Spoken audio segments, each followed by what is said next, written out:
From the Hallettsville High School baseball field in Hallettsville, Texas, this is Navarro Panther Baseball being brought to you live on the Navarro Panther Network. And we are here for Game 2 of the area playoff round between the Navarro Panthers and the Sealy Tigers. Last night, Sealy won the game 4-3. Navarro led most of the game through 5 innings, 1-0, but then 4 runs were scored by the Sealy Tigers in the top of the 6th inning on 2 hits. And in the bottom of the 7th, Navarro scored 2 runs and left the tying run on second base to end the game. Navarro made that score 4-3 with that rally in the 7th inning. So pitching tonight with the Navarro down 0-1 in the series, in the 3-game series, is Sealy pitcher Garrett Ned. He has 57 innings pitched this year, 6 earned runs, 55 strikeouts, 15 walks. He's given up only 1 home run this year, has an ERA of 0.74 and a 10-1 record on the mound. Countering against Ned is Navarro pitcher Blaine Percher. The left-handed senior has 40 innings pitched on the season, 6-1 overall record, only given up 8 earned runs through the year, has walked 10 hitters in the 40 innings, has 27 walks, and posts a 1.40 ERA. So Percher with 27 strikeouts over 40 innings is a soft-tossing left-hander who will work on getting his hitters out by changing speeds and making them put the ball in play low in the zone. Garrett Ned with 55 strikeouts averages about a strikeout per inning, and both pitchers appear to fill up the zone quite a bit and throw lots of strikes with a few amount of walks. Sealy overall is 24-6-2 on the year, and with the win last night, moved to 11-1-1 in neutral sites on the year. Navarro's overall record is 22-8. We will step away here for a second for the national anthem to be played here at Hallettsville High School baseball field. So enjoy the national tradition.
With the national anthem complete, the Sealy Tigers are in the field. They will be the home team tonight. Last night, the Navarro Panthers were the home team and came away with a 4-3 loss. Sealy will get the turn as the home team this evening. Navarro will bat first. It's currently 84 degrees. We have a southeast wind about 13 miles an hour. It puts the wind blowing in pretty much from center field. Not too strong, but enough that's blowing our papers around here on Radio Row. Let's go over the starting lineups for your game tonight. Starting lineups brought to you by the Panther Posse. Thank you, Panther Posse, for powering the Navarro Panther Network.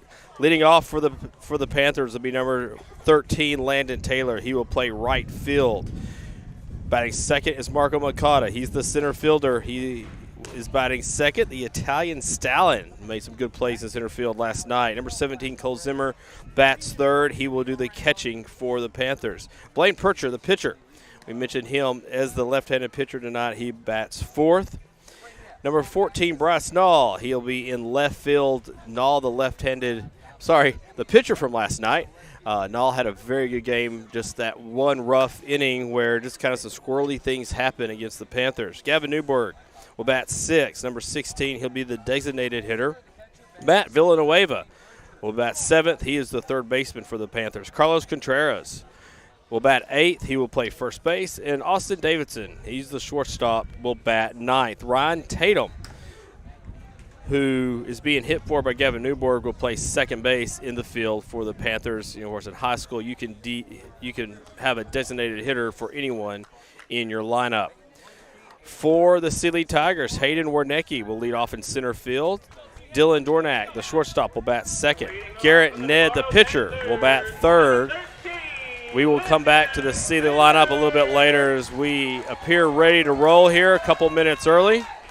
Garrett Ned takes the mound for the Sealy Tigers. And Landon Taylor steps in for Navarro. Went 0 for 3 last night. Came into the series hitting .590 on the year.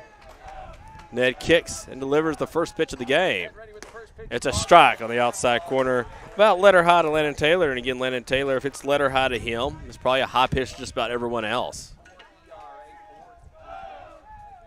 Number 7, Ned, comes home. It's an all-speed pitch. Looks maybe like a cutter outside. 1-1 count. It looks like Ned subscribes to the let's get the ball and throw theory. Looks over his glove, gets the signal, and comes home to Aguado. Landon Taylor hits one in the right field. In comes the center fielder for Sealy. Wernicke is there, and there's one away. Landon Taylor's taking the outside pitch. Where you should take it, out to right field, but Wernicke is there. So here's Marco Makata, the center fielder for the Panthers, with 1 for 3 last night. Entered this series with a .350 season batting average. The Italian stallion promised me a triple earlier today in the hallway. Here's the pitch. It's a strike, letter high. It appears pitchers may be able to get that upper strike zone for themselves tonight. They keep establishing that. Here's the 0-1 to Makata. It's outside, misses away. Aguayo reaches for that outside pitch. Makata stands with his back foot on the back line of the batter's box. Here's the 1-1. It's a strike. Where the first pitch was on the outside corner and up around letter high, count goes 1-2 to Marco. The senior awaits the fourth pitch of the at-bat. Swung through, goes to the second baseman. Baratinos is there. He goes over to Coleman, and then quickly there's 2 away now for the Panthers. Makata and Taylor both trying to work, driving the ball the other way off of Ned. And here's Cole Zimmer, the Ottawa-bound senior catcher for the Panthers. Went 0 for 3 last night, entered the series with a .450 batting average. Second highest on the team after Landon Taylor. First pitch to Zimmer. It's an all-speed pitch on the outside corner. Strike 1. Probably not the first pitch you want to swing at if you're Zimmer. Zimmer with the workmanlike gloves. And Ned shows why he has the ERA he has. Hits the exact same spot with the exact same pitch on that second toss to Zimmer. So Zimmer will have to go to work here. 0-2. Zimmer asks for time, steps out. Zimmer has the workman type gloves, usually an indication of how much time you spend in the batting cage. The 0-2 to Zimmer. Swings through a fastball and fouls it to his back toward the dugout of the Sealy Tigers. Hallettsville High School field has a turf infield with a turf dirt section around home, first, second, and third, a true dirt mound, and grass in the outfield. Right now, the sun, which will eventually dissipate with the shadows, is only in the home plate area. Zimmer fouls off of the fourth pitch back into the Sealy dugout. So 4 pitches, 4 strikes from Ned to Zimmer. The shadows will eventually creep past home plate, out to the pitcher's mound, and take over the outfield probably about an hour, hour and a half from now. Sometimes those shadows, when they get between home plate and the catcher, can play a little part in how easily the ball is read out of the pitcher's hand. Zimmer has 0-2. Ned deals, and Zimmer fouls it again. Third time in a row the foul ball has gone over into the Sealy dugout. Zimmer fighting off whatever he sees from Ned. Making the ace for the Tigers work a little hard here. Taylor saw 3 pitches. Mikado saw 4. And now here's our 6th pitch to Zimmer. Zimmer looks at the outside pitch, ball 1. It's the same, looks like maybe a cutter that Ned is throwing. This one was further out of the zone. Those were called strikes earlier in the at-bat. That one misses further out. So now 1-2 to Zimmer. The Ottawa-bound senior holds off on a pitch in the dirt. So now 2-2. Zimmer looks down at Coach Cavazos. Not very sure what kind of signal he would get there. 2 balls, 2 strikes, 2 outs. Here in the top of the first. Here's the pitch from Ned. It's way up. It's high. It's a full count. Zimmer, who fell behind 0-2 and worked 0-2 for 3 more pitches, now finds himself at a full count. Time called again by Zimmer. Steps out, checks the bat, steps back in the box. Make Mr. Ned go to work here. Here's the pitch from Ned. Here's ball 4, misses high. Good at bat for Zimmer. Way to make Ned work. We mentioned Taylor saw 3 pitches. Mikata saw 4. And that's less than the number of pitches in that whole at bat for Zimmer right there, making the ace of the Tigers throw a few more extra pitches here in the top of the first inning. Blaine Percher will step in.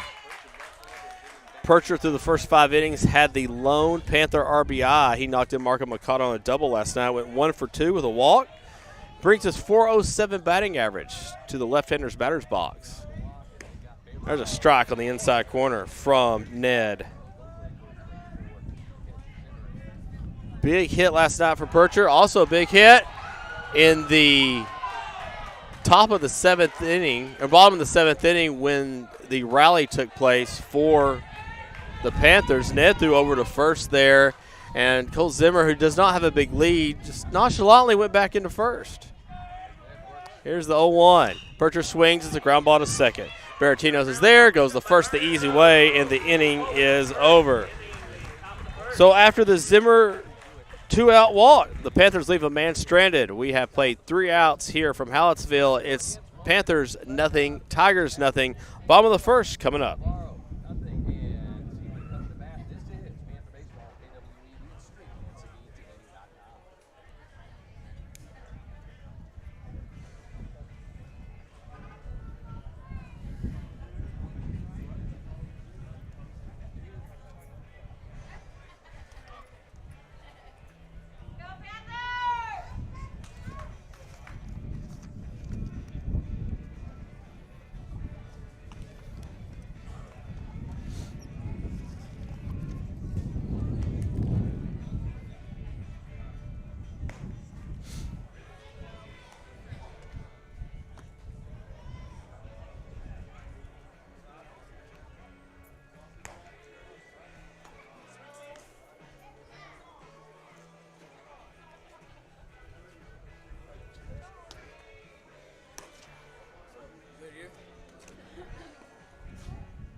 The senior right-hander Blaine Percher getting the start for the Panthers tonight. 9 appearances, 7 starts. He's 6-1 on the year.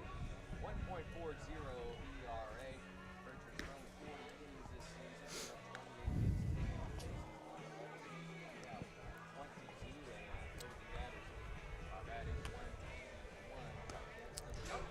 22 The right-handed senior pitcher Blaine Percher, who hits left-handed, completes his warm-up tosses as we head to the bottom of the first inning. Cole Zimmer will throw down to second, and let's get this underway. Blaine Percher with his 6-1 record, 1.74 ERA, will be the man who will try to keep this series alive for the Panthers. Panthers tonight in the road purple tops, gray pants with purple pinstripes, and the full purple sock with the Navarro lettering. The gray front part of the hat and the purple hat completes it.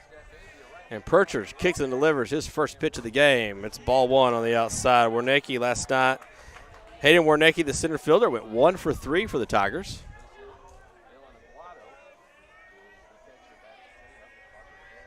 0-1 from Percher. It misses in 2-0. Percher falls behind quick to Warnecki. Percher has only walked about 15 hitters in his 40 innings pitched, so this is not too normal for Percher to fall this far behind. 3-0 to Warnecki. Missed a little high on that last pitch. Here comes the senior. It's ball 4. And a couple of pitches that were close to what we saw last inning. Percher is asked where he missed on that and says he's not very sure to the dugout. So here's Dylan Dorniak, went 1 for 3 last night for the Tigers. The right-hander steps in this righty-on-righty matchup. So Warnecki is on at first with a sizable lead. Ball outside from Percher. It was in the top of the first inning last night that the Tigers left 2 men stranded. Time is called. Carlos Contreras is going to come in, talk to Percher just a little bit, potentially about the lead we're seeing at first, or the 5 supposed pitches we've seen outside the strike zone. That conference is over. Percher seen smiling on the mound. Dorniak will come back in from this conversation from the Tiger head coach. Navarro playing the infield about at double play depth. Warnecki with a short lead at first. His feet not even on the grass. Here's the 1-0. Another ball on the outside. Zimmer reaches slightly for that one, has to try to pull it in. Zimmer lets the dugout know that was on the outside corner. Percher looks for a double play ball here. Kind of in a little bit at short is Davidson. There's a strike from Percher. First call strike of the night for the senior, right-handed senior who hits left. Villanueva in about even with the base at third. Warnecki still at first. There goes Warnecki. Zimmer goes down to second. The throw is late. And Warnecki will have a stolen base. The ball, the pitch from Percher misses. It's now a 3-1 count for Dorniak.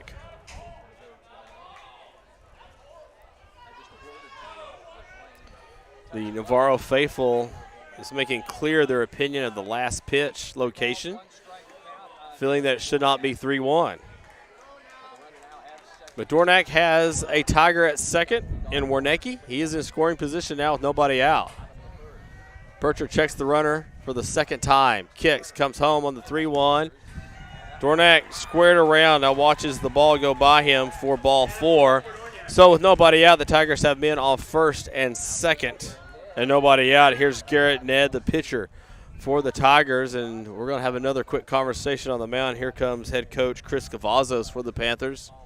This time it will be a full infield conversation.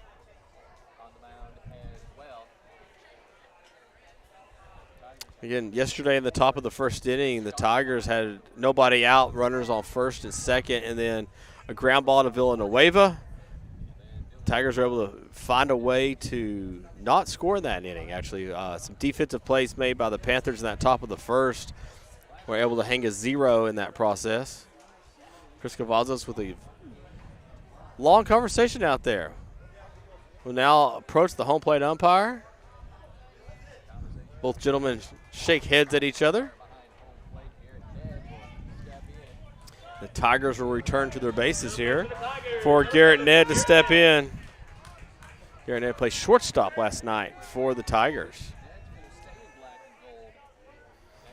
So Percher checks into Zimmer for a sign. Nobody out. Tiger on second, Tiger on first. You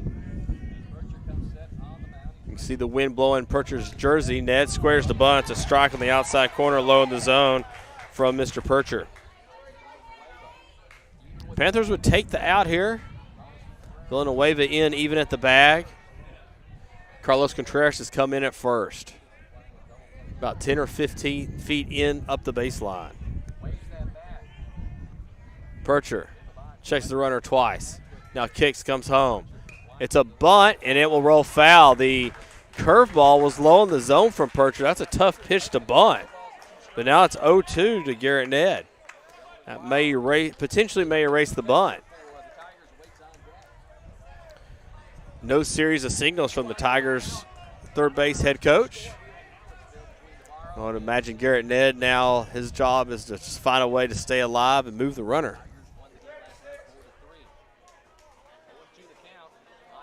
Percher says yes to Zimmer. Now comes set.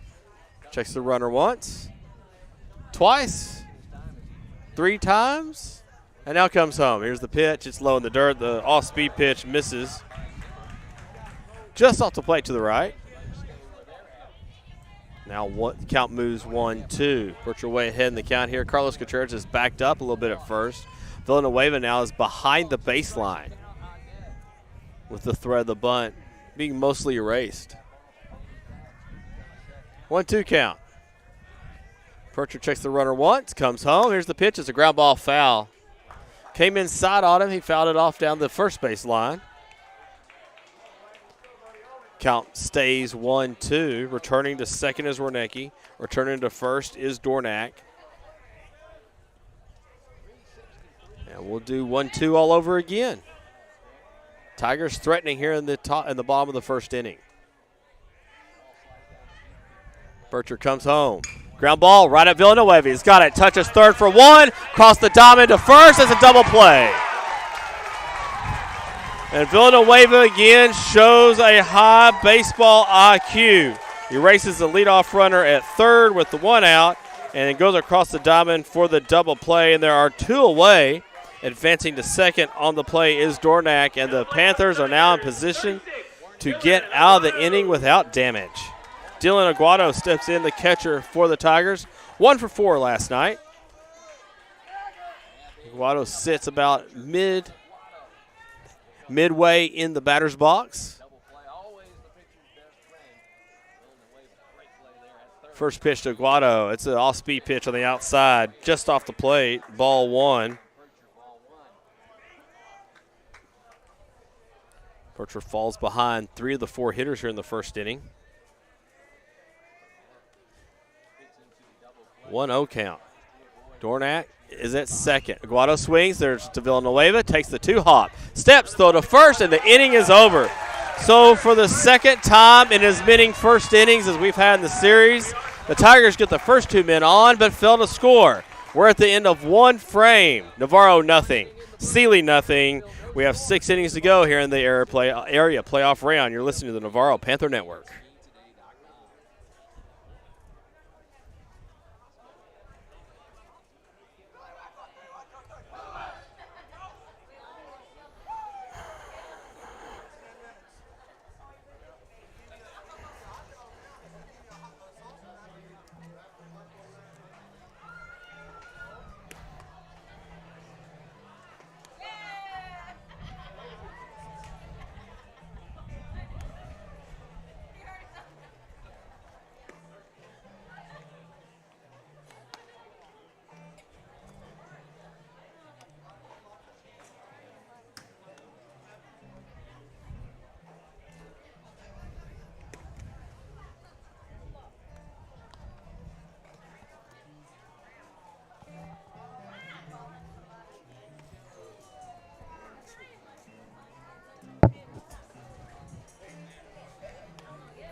Garrett Ned comes out for his second inning of work against the Panthers. As we go to the top of the second inning, Navarro the visitor tonight.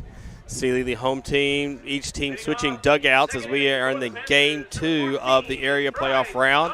Navarro lost last night 4-3, and now will look to keep their season alive as we roll into the second game of this playoff round. Garrett Ned kicks and delivers home. His first pitch of the second inning is a ball in the outside corner. Bryce Knoll steps in for the Panthers. Went 1 for 3 last night, 277 batting average as he entered this series. Nez delivers the second pitch, low and outside, now 2-0. The Navarro dugout a little louder this inning. I'm sure there was a message delivered about that. So Knoll with count advantage steps in 2-0. Looks at a strike on the outside corner, a fastball from Ned. Ned to Knoll here. 2-1 count. Panthers looking for their second base runner of the night. Knoll swings through that fastball, 2-2 count now. Cole Zimmer reached on a walk with 2 outs in the top of the first inning. And he was later erased. Here's the pitch. Quick hit by Knoll. Hit to third, and it's dropped. Tyler drops it, throws to first, and he gets Knoll in time. Knoll almost legged out that after the dropped ball by Tyler at third. Knoll hit that pretty hard on 2 hops. The Tyler fell out of his glove, but Tyler's able to recoup, set his feet, and get the out at first. Gavin Newberg steps in. The designated hitter for the Panthers went 2 for 3 last night, 292 batting average. And the first pitch from Ned is up, and it's out. 1-1. Looks like Ned's trying to find that outside corner that he got in that first inning, that high strike. 1-0. There's a pitch a little bit further in, apparently. Now 1-1 count to Newberg. Both pitches away, both pitches up in the zone. Newberg looks at the 1-1 and swings through. There's Tyler at third. Tyler fields it cleanly, throws over to first. Coleman is there, scoops it out of the dirt, and there's now 2 away. Well, Tyler able to field that one a little more clean. The only real effort there was the play being made by Coleman at first.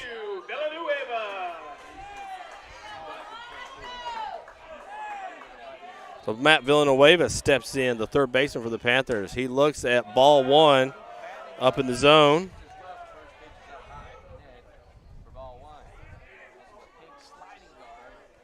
Villanueva 0 for 3 last night with a 277 batting average entering this series. Finds himself with a 1-1 count after he fouls off the second pitch. Villanueva with the pink bat, pink gloves, pink shoes. We'll tell you why in just a second. Here's the 1-1. Hit up the middle. Oh, diving play by Dornack. Throws the first, and he gets Villanueva. We'll come back to the pink gear for Villanueva later in the game. Dornack with a diving play keeps the ball from going to center field. And 3 ground balls and 3 outs later, the Sealy Tigers retire the Navarro Panthers and will come to bat in the bottom of the second inning. Navarro nothing, Sealy nothing. Percher comes out to pitch that bottom of the second right after this on the Navarro Panther Network.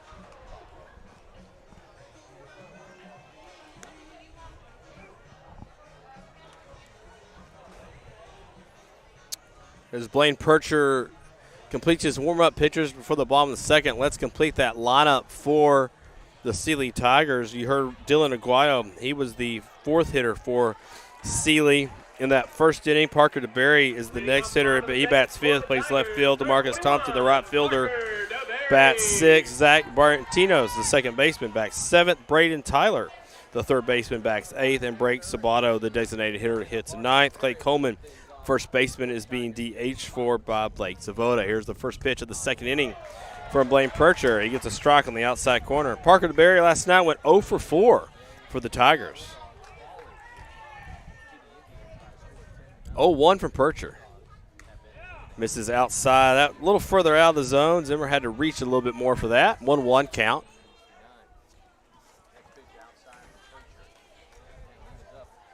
Percher says yes to the pitch call from Zimmer. The 1-1 pitch misses way out. Zimmer comes out of his stance to grab that one. No one on base, so he didn't have to worry about the ball going to the back of the net. Percher with basically an even count at 2-1. There's a ground ball. Percher fields the ball himself, runs over to first, tosses to Contreras, and there is one away.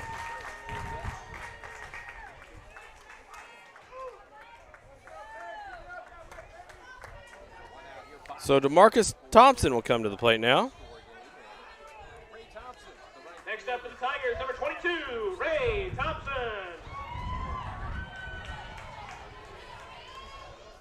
Thompson, the right fielder, went 1 for 3 last night. Percher says yes to the pitch. Kicks, comes home. The curveball misses low, way outside. Kind of skips off Zimmer's cleats as he tried to stop that ball. We'll return that miscue to the umpire. So one away here in the bottom of the second inning. Parker DeBerry now 0 for 5 in this series. Hit hard. Villanueva stabs it. And I hope you can see that in our camera shot. Villanueva leaves his feet, makes the diving play. Well, he's having a good day at third base. And there is 2 outs now here in the inning. Well done by Villanueva. Villanueva wears all the pink. He has 2 breast cancer survivors in his family, thus the pink gear. First pitch from Percher is a strike up in the zone, the outside corner. Zach Baratinos, the second baseman, did not hit last night for the Tigers. He's going to look to get on base here with 2 outs. Percher, that ball is up above the letters, now 1-1. Baratinos hits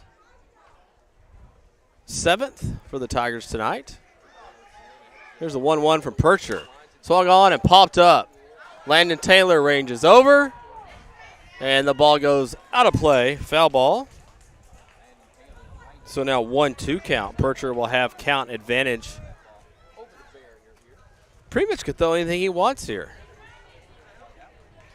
Curveball, slider, changeup, fastball pitcher. Zimmer will go through the full arsenal of pitches here. 1-2. 1 ball, 2 strikes, 2 outs. Playing straight away in the field are the Panthers. I can see Marco Makata adjusting his sunglasses in center field as the sun's getting a little bit lower and will peek through over the stands here. Here's the 1-2. Ground ball. This is the second. Tatum is up with it. He'll go to Contreras, and the inning is over.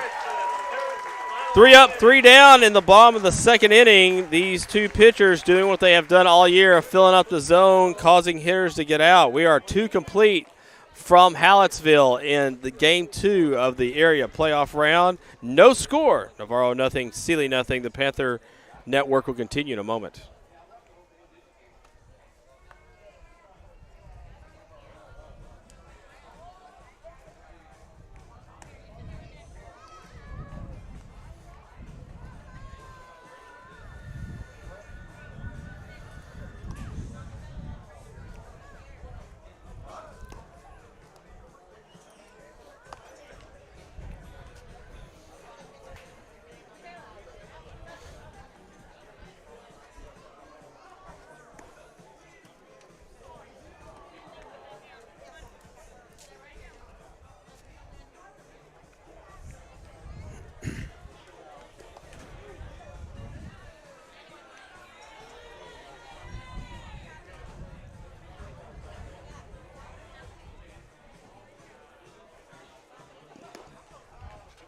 Garrett Nett completes his warm-up tosses here. We go to the top of the third inning.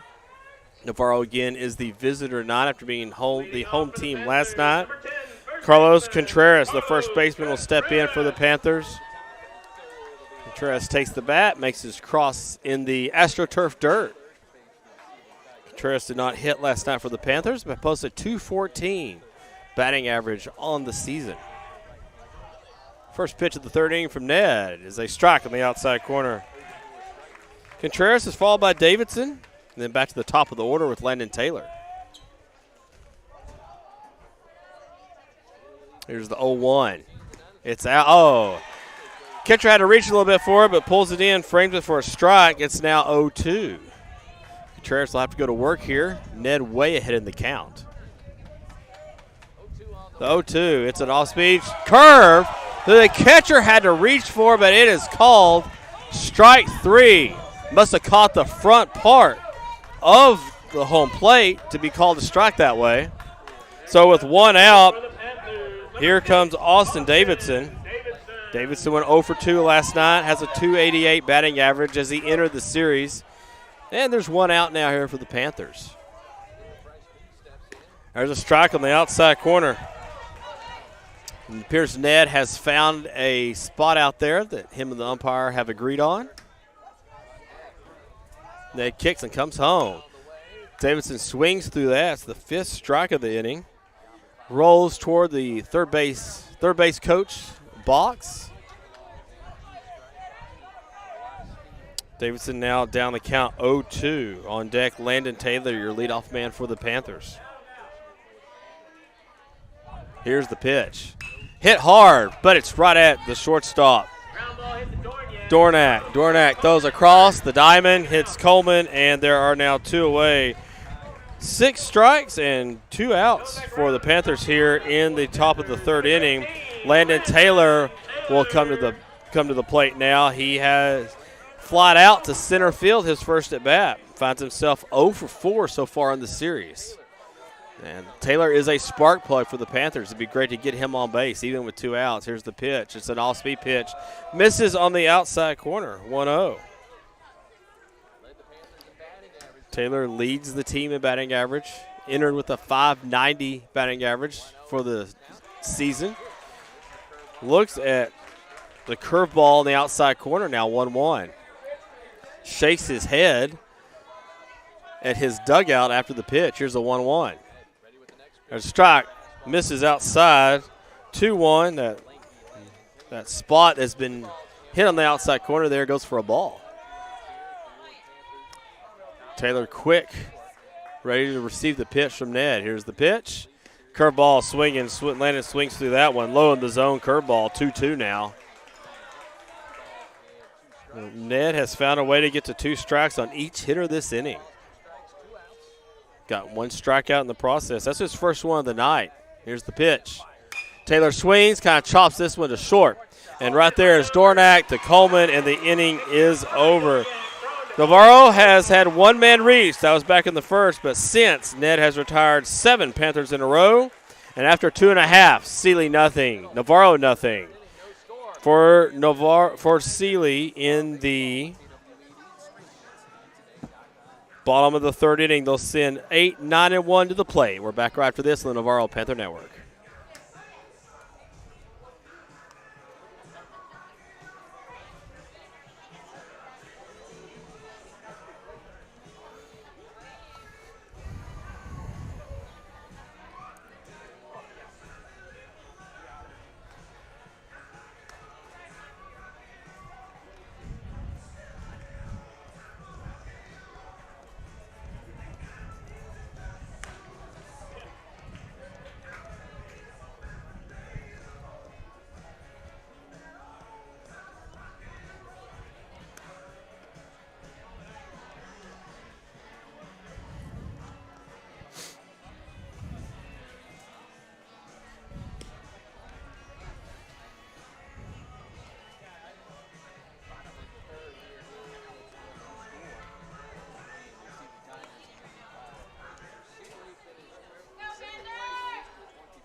Up for the Tigers, number 3, Braden Tyler. Braden Tyler steps in to lead off the bottom of the 3rd inning for the Seeley Tigers. Blaine Percher back out for the Panthers. Percher has retired the last 5 Tigers in a row. Braden Tyler, the 8-hole hitter for Seeley. You watch a strike 1 on the outside corner. Tyler last night went 0 for 3.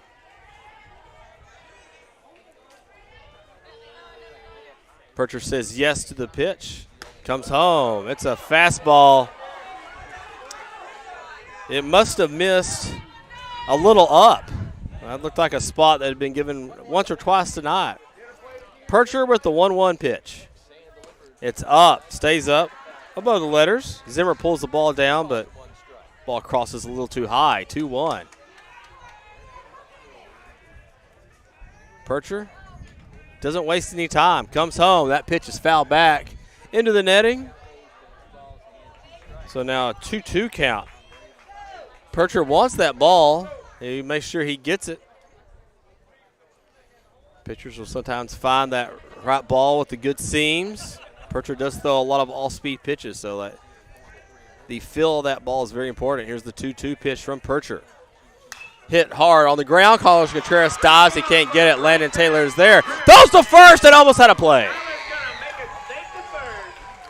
So a leadoff single from Braden Tyler. Landon Taylor with a strong arm and right was playing in a little bit anyway and had a chance to make a play at first. So Blake Sabota will step in. He's the designated hitter for the Tigers. He went 0 for 2 last night.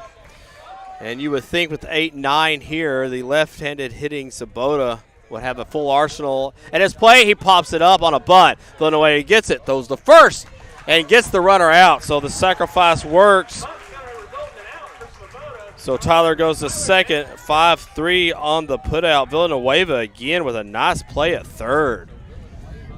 The ball came off, looked like he had a chance to catch the ball on the bunt, but it died on the AstroTurf. Villanueva strong arms the out to first, one away. So Braden Tyler at second with one out. Top of the order now for Sealy. Hayden Warnecki comes up. He walked his first at bat, then stole second, but was left stranded. Or sorry, he was out on a double play by Villanueva. Time call by Warnecki. He steps out of the box.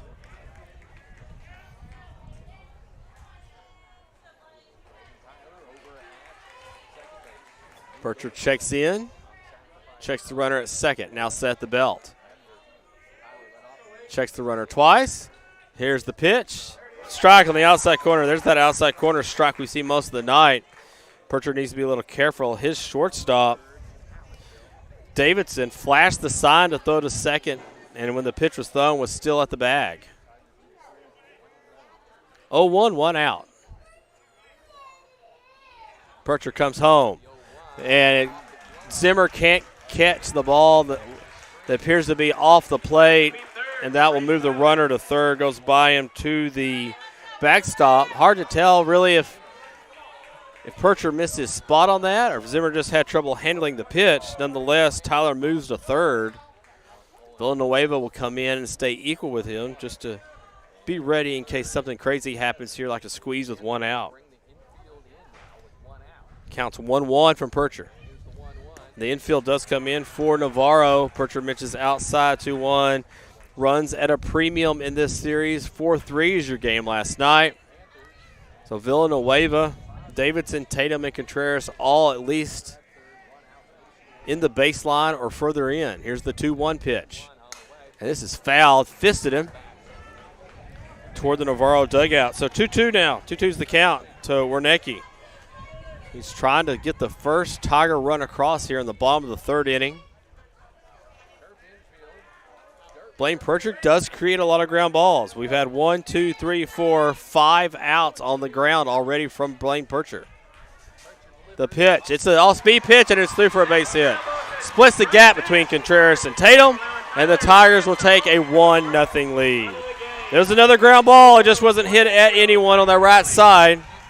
Not much Tatum and Contreras could do as it found the gap between them both. Sealy takes a 1-0 lead on the RBI single by Warnecki. So here's Dylan Dornack. With one out, have a man on first base. Dornack walked his first at bat tonight. Navarro back at double play depth, trying to get out of the inning. There goes Warnecki. Here's the throw to second. It is late. The second stolen base of the night for Warnecki. Good speed from that center fielder.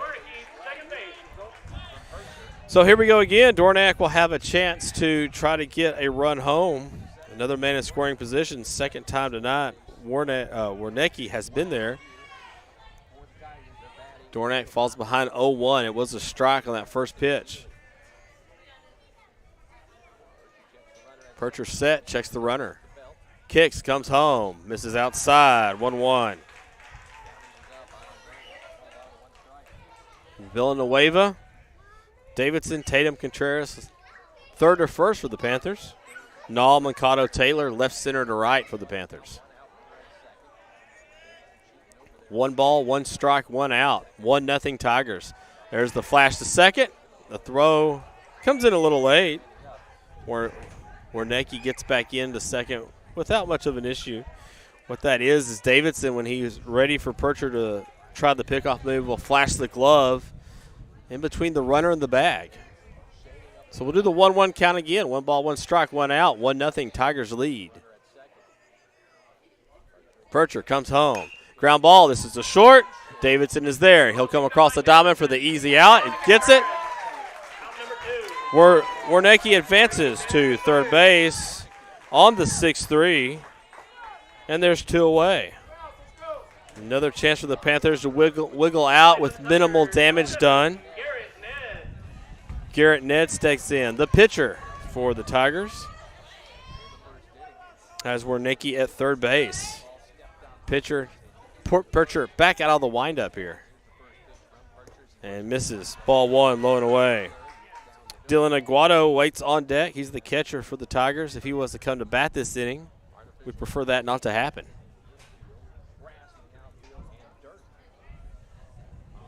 Percher says yes, comes home, kicks, delivers. It's an inside strike. Percher tries to come inside a little bit, goes a little too far. Now 2-0. Tigers have grabbed a 1-0 lead here in the bottom of the 3rd inning. Percher quickly says yes to the Zimmer sign. This is a ground ball foul past the first base coach's box. 2 balls, 1 strike now. Percher gets a new ball, walks around the mound a little bit, adjusts the cap. Makes sure Landon Taylor is back where he needs to be for this next pitch. 2 balls, 1 strike, 2 outs. Here's the pitch. It's a curveball. Ned thought about it, but decided not to swing at it. The weight shifted, but it wasn't enticing enough. It's a 3-1 count now to Ned. And Percher can be smart here. He doesn't have to give in to Ned with an open base here and 2 outs. Here's the 3-1. Fastball, it misses out. That could be what Percher was doing there. This is the number 3 hitter for the Tigers, so the walk will put Ned on base. There's 2 outs in the inning. Ned will have a pinch runner come in for him, especially with 2 outs in the pitcher. Try to get him off his legs just a little bit. Coach Cavazos is going to come to the mound for the Panthers, and this is worth talking about. Yes, Percher had a base kind of open. There was no need to give in to Ned there. But the Tigers will have first and third here with 2 outs, and these 2 teams, the Panthers have 3 home runs on the year. The Tigers have 2. These are teams that have survived not on the long ball, but have survived on manufacturing runs, whether through the small ball or creating plays in the infield. When you get situations like this, with men on first and third, and we saw how each team scrapped for runs last night. I would not put it past the Tigers here to try to find a way to steal another run. Of course, this is the first time in this game we've had the tie 0-0 score broken. Braden Tyler led off with a single. He has moved to second on a Blake Sabato sacrifice. Warnecki single to right, and he has the first RBI of the game, knocking in Tyler. And then Ned now reaches on that 2-out walk. And that is your scoring summary. Because both pitchers have been sharp, filling up the zone. So first and third here for the Tigers. 2 outs. That's Warnecki on third and Ned on first. Here's the pitch from Percher. It's a strike on the outside corner. Good spot low in the zone. 0-1. At any point here, Ned doesn't appear to be the fastest man on the team, but he's going to have some legs under him nonetheless. Played shortstop last night. Here's the 0-1 count. Ned will take off to second. There's the swing through. And Zimmer's got a rundown. He's got Warnecki in a rundown at third. Warnecki is out of the baseline. He is automatically out. The home plate umpire makes it clear that he went way too far out of the baseline, and that will end the inning. Well done by Cole Zimmer, who stood up, faked the throw, and that drew the runner Warnecki off of third base, and that will end the Tiger threat there in the bottom of the third inning. However, the Tigers do grab one run. So we played 3 complete. Sealy 1, Navarro nothing. They'll come to bat in the top of the 4th inning. This is the Navarro Panther Network.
Marco Mikado will lead off the top of the 4th inning for the Panthers. He grounded out his first at bat, and Garrett Ned will come back out for the Tigers.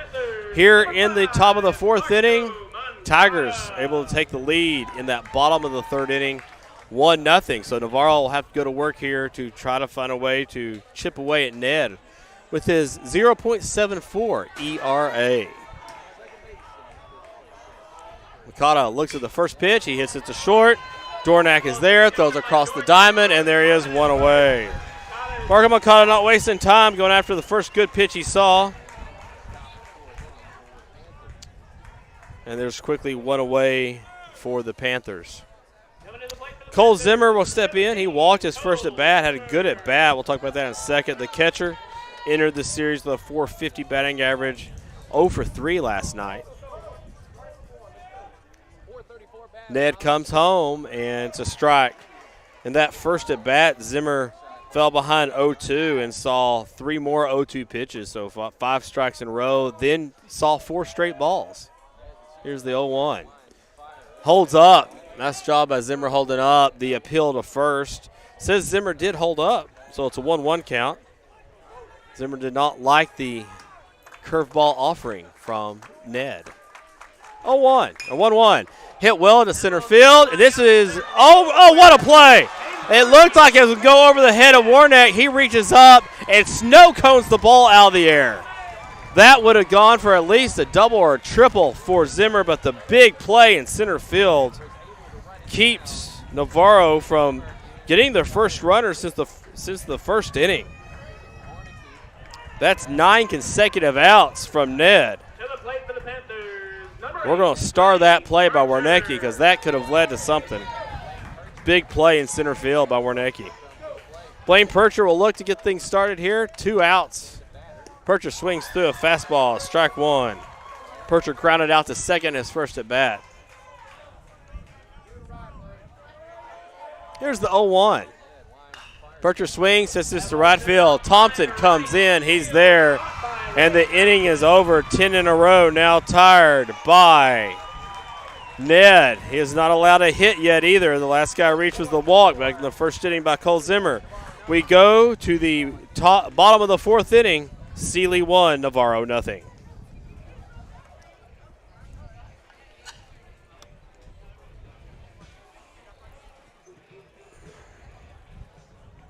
Should we jinx him? He's got a no-hitter. Say it over and over again. Yeah. I did just say that. Hasn't allowed a hit yet, yeah.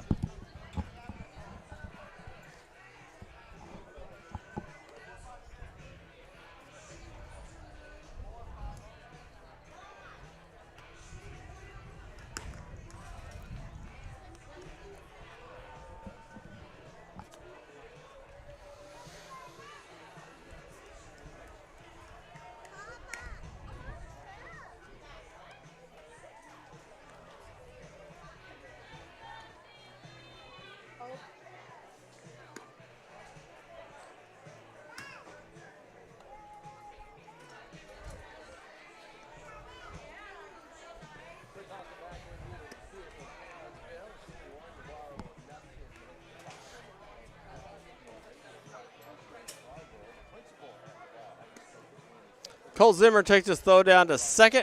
Blaine Percher is warmed up as we go to the bottom of the fourth inning. The Sealy Tigers lead 1-0 here in Game 2 of the area round.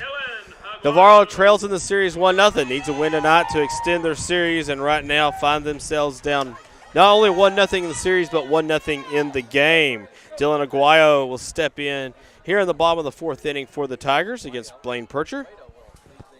Aguado grounded out 5-3 his first at bat. Watches a Percher off-speed pitch on the outside corner go for strike one.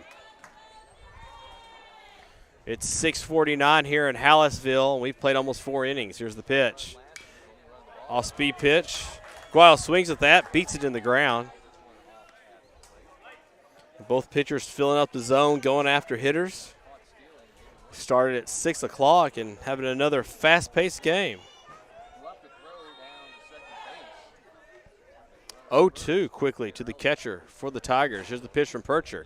Another off-speed pitch. Aguayo shifts his weight forward, stays alive, fouls that pitch off. Now 0-2. We'll repeat that pitch again.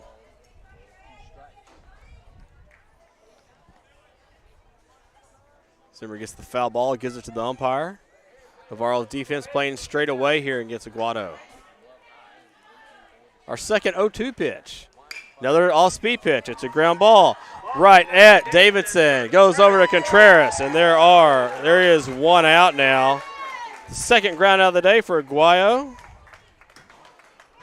And for the second time tonight, the Panthers retire the leadoff hitter on a ground ball. Here's Parker DeBerry, the left fielder for the Tigers. 0 for 5 on the series so far. He grounded out to Blaine Percher. His first at bat on an easy 1-3. One out. Another ground ball. This is past Percher.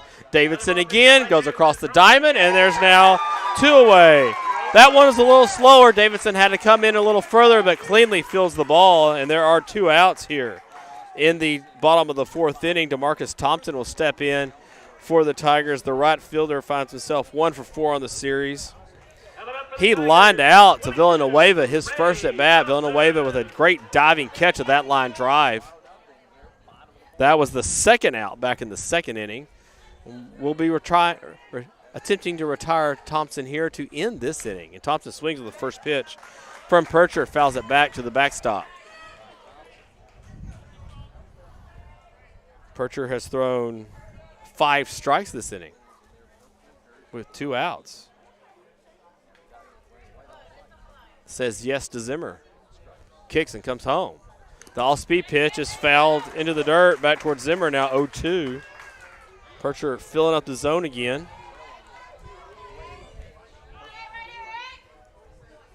1-0. Tigers ahead. 0-2 count with 2 outs. Percher shakes once. Says he likes it. Now Thompson calls time, steps out.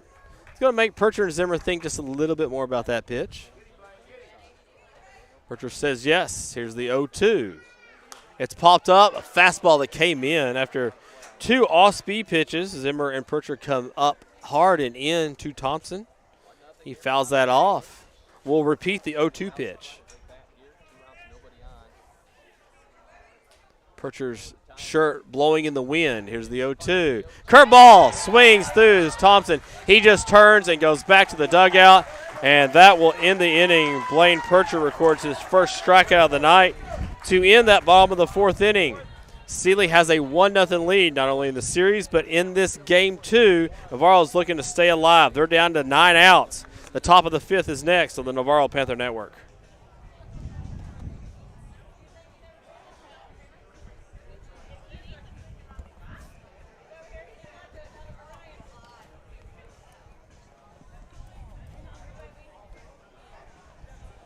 Go ahead and say something. Here we go. There you go. Good. I know. Just. All right, we get ready for the top of the 5th inning. Navarro trails 1-0. They also trail the series 1-0 as they'll try to stay alive in the area around here. Join me now is the president of the Panther Posse. Here is Mark Monroe. He's going to talk about all the great things the Posse does, but one in particular that you got coming up that is kind of the mainstay, if you will. It is. Thank you, Principal Scarborough, for having me. We are in the midst of planning our 24th annual Posse kickoff tournament. It happens July 28th at the Bandit Golf Course, and we have just sent out all the information via flyers and our website, so registration's open, and we're always looking for new sponsorships for Navarro. Well, I can't express to you, y'all help make this broadcast happen, every other broadcast this year, but y'all do more than just that for Navarro. We do. Well, Bryce Knoll stepping right up here. let's get a watch here and see what B. Knoll does. Bryce Knoll watches ball one from Ned. Ned, by the way, has retired 10 straight Navarro hitters. Knoll will look to break that up. Here's the 1-0 pitch. Knoll swings, strike one, 1-1 count. You know, I'm going to try and do my best not to holler, but I'm a parent and a dad, and somebody gets excited. So you're a parent to many of these kids. I am. We've had a long, long time together with these group of seniors, and it's just it's always fun to watch them come compete. 1-1 pitch is outside the off-speed pitch. We've seen that pitch maybe called tonight a couple of times. Knoll lays off of it. 2-1 count. Knoll swings through that. Hit to Dornack at short. Throw to Coleman. He keeps his foot on the bag, and there is one away. So, Mr. Monroe. I will say that Sealy's, they're making the plays when they need to make them.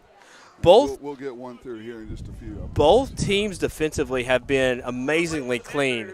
Professional level, if you will, on the how they're playing defense. Yep, it's been You awesome. know, while Gavin Newberg steps in here, Mr. Monroe, Panther Posse is not limited to athletics. Y'all also help out other ways, too. Yes, we have. Obviously, this year we supported the beginning of the Navarro Panther Network.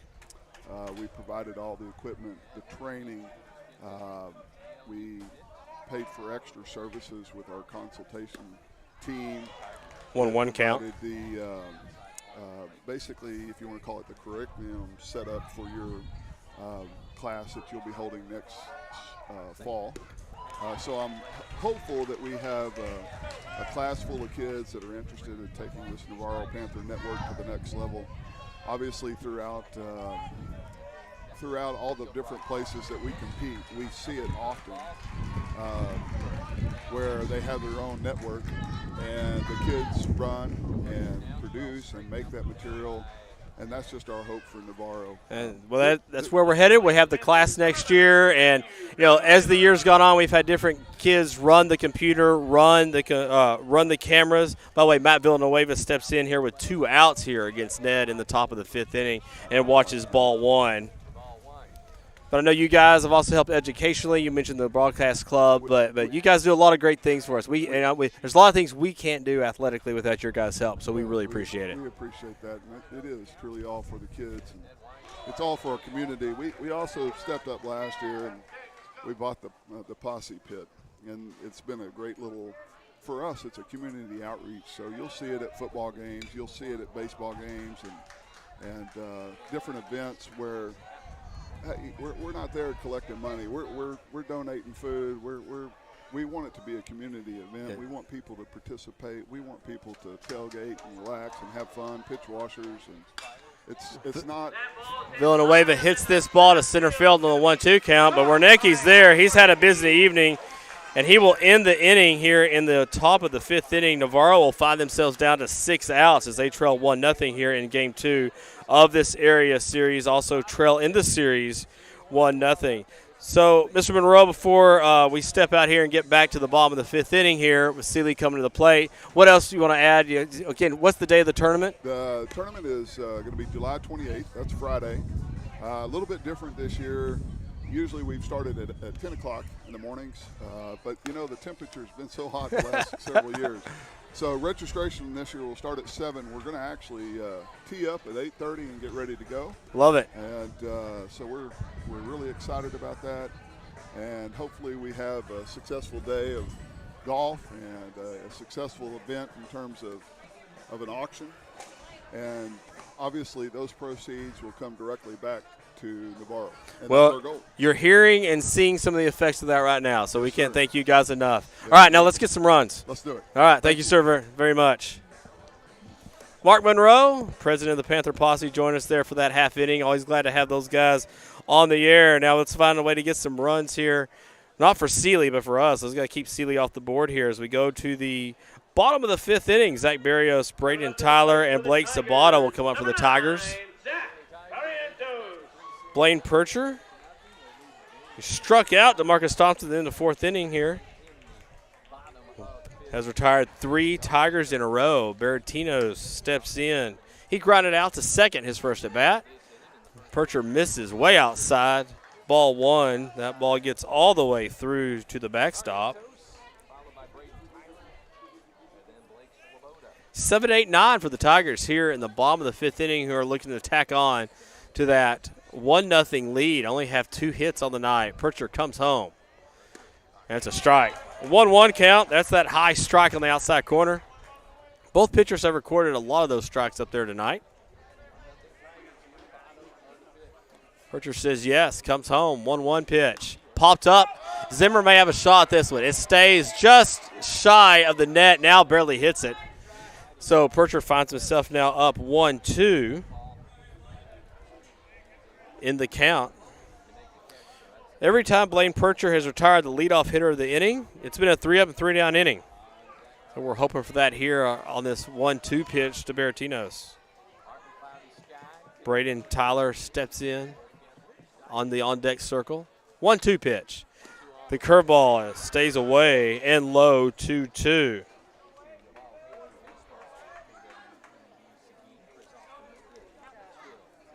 Percher nods, delivers. Strike 3. Fastball up in the zone after the curveball low. And there's one away for the Panthers here in the bottom of the fifth inning. The nice sequence there from Percher. Stayed away a lot and low, and then comes up high into the zone. So Braden Tyler, the third baseman, steps in. He singled and scored back in the third inning. Percher's delivery is low. Ball hit the dirt. I say the AstroTurf dirt. I say hit the pellets.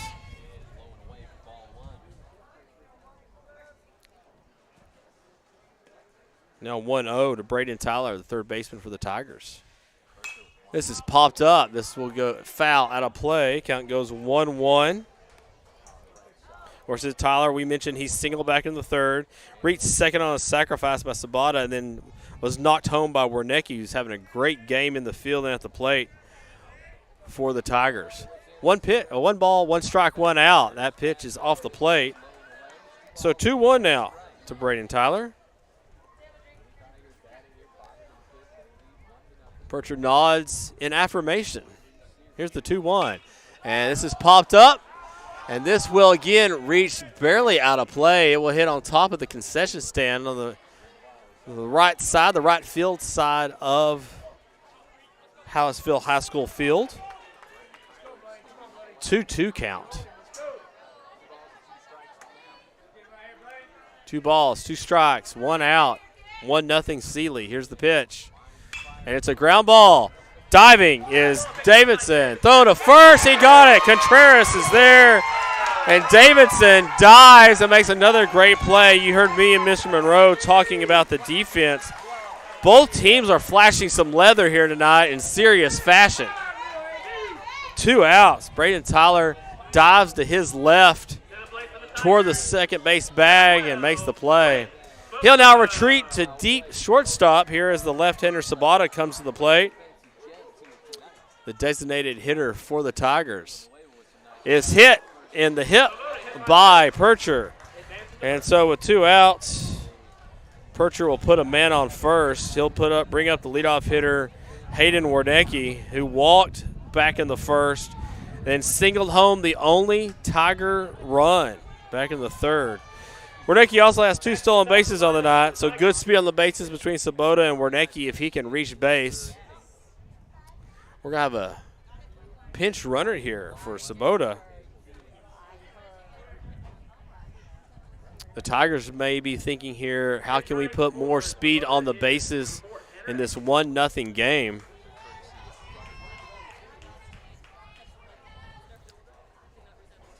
Percher's not given up a hit since that third inning. We're in the fifth. And we're having a discussion here between the Sealy head coach and the umpire, potentially about this lineup substitution. In the meantime, Blaine Percher will take a few tosses and stay loose. So this is being officially called a pinch runner, so we'll see how the re-entry goes here at the bottom of the inning. All right, up to the plate for the Tigers, number 14, Hayden Warnicki. Blaine Percher toes the rubber. You can work out of the stretch with Sabota on first, or the pinch runner on first. And Percher misses again pretty far up and in. Warnicki turns, decides not to get hit. Now it's a 1-0 count. Panthers playing back in the infield, just looking for the third out of the inning. 1-0 count. There goes the runner. Zimmer's up. The throw to second is in time but dropped. So the third stolen base of the night for the Tigers. They will have a man in scoring position with 2 outs. The pitch was called a strike, so it's now 1-1.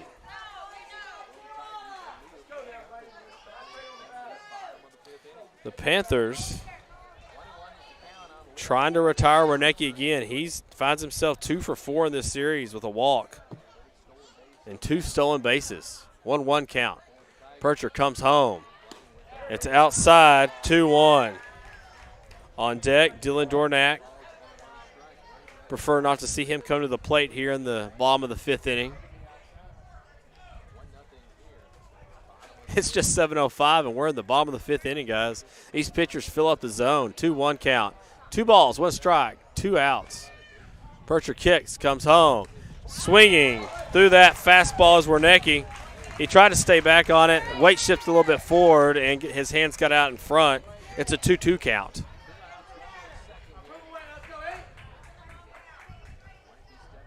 Two balls, 2 strikes, 2 outs. Game 2 of the playoff here. 3-game playoff. Panthers trail 1-0 in the game and the series. This ball is popped. High fastball. Fisted Warnicki a little bit. He fouls that back off to the right side behind home plate. So we'll do the 2-2 pitch again.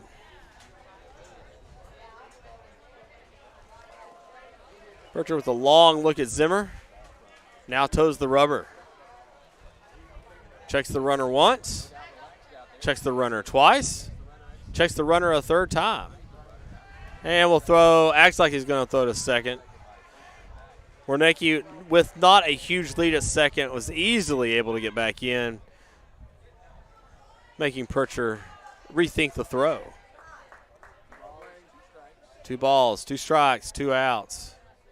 Percher checks the runner, kicks, comes home. The 2-2 pitch is a ground ball to Villanueva. Takes it off the second hop, throws to Contreras, and the inning is over. So the Panthers will strand another Tiger on the base. It is still 1-0. We go to the top of the 6th inning. The Sealy Tigers lead 1-0. Panthers down to 6 outs and need to find a way to break through against Ned, who has not allowed a Panther hit yet. So in the top of the 6th inning, Navarro will send to the plate Contreras, Davidson, and Taylor. The Panthers need a hit and a run. We're back right after this on the Navarro Panther Network.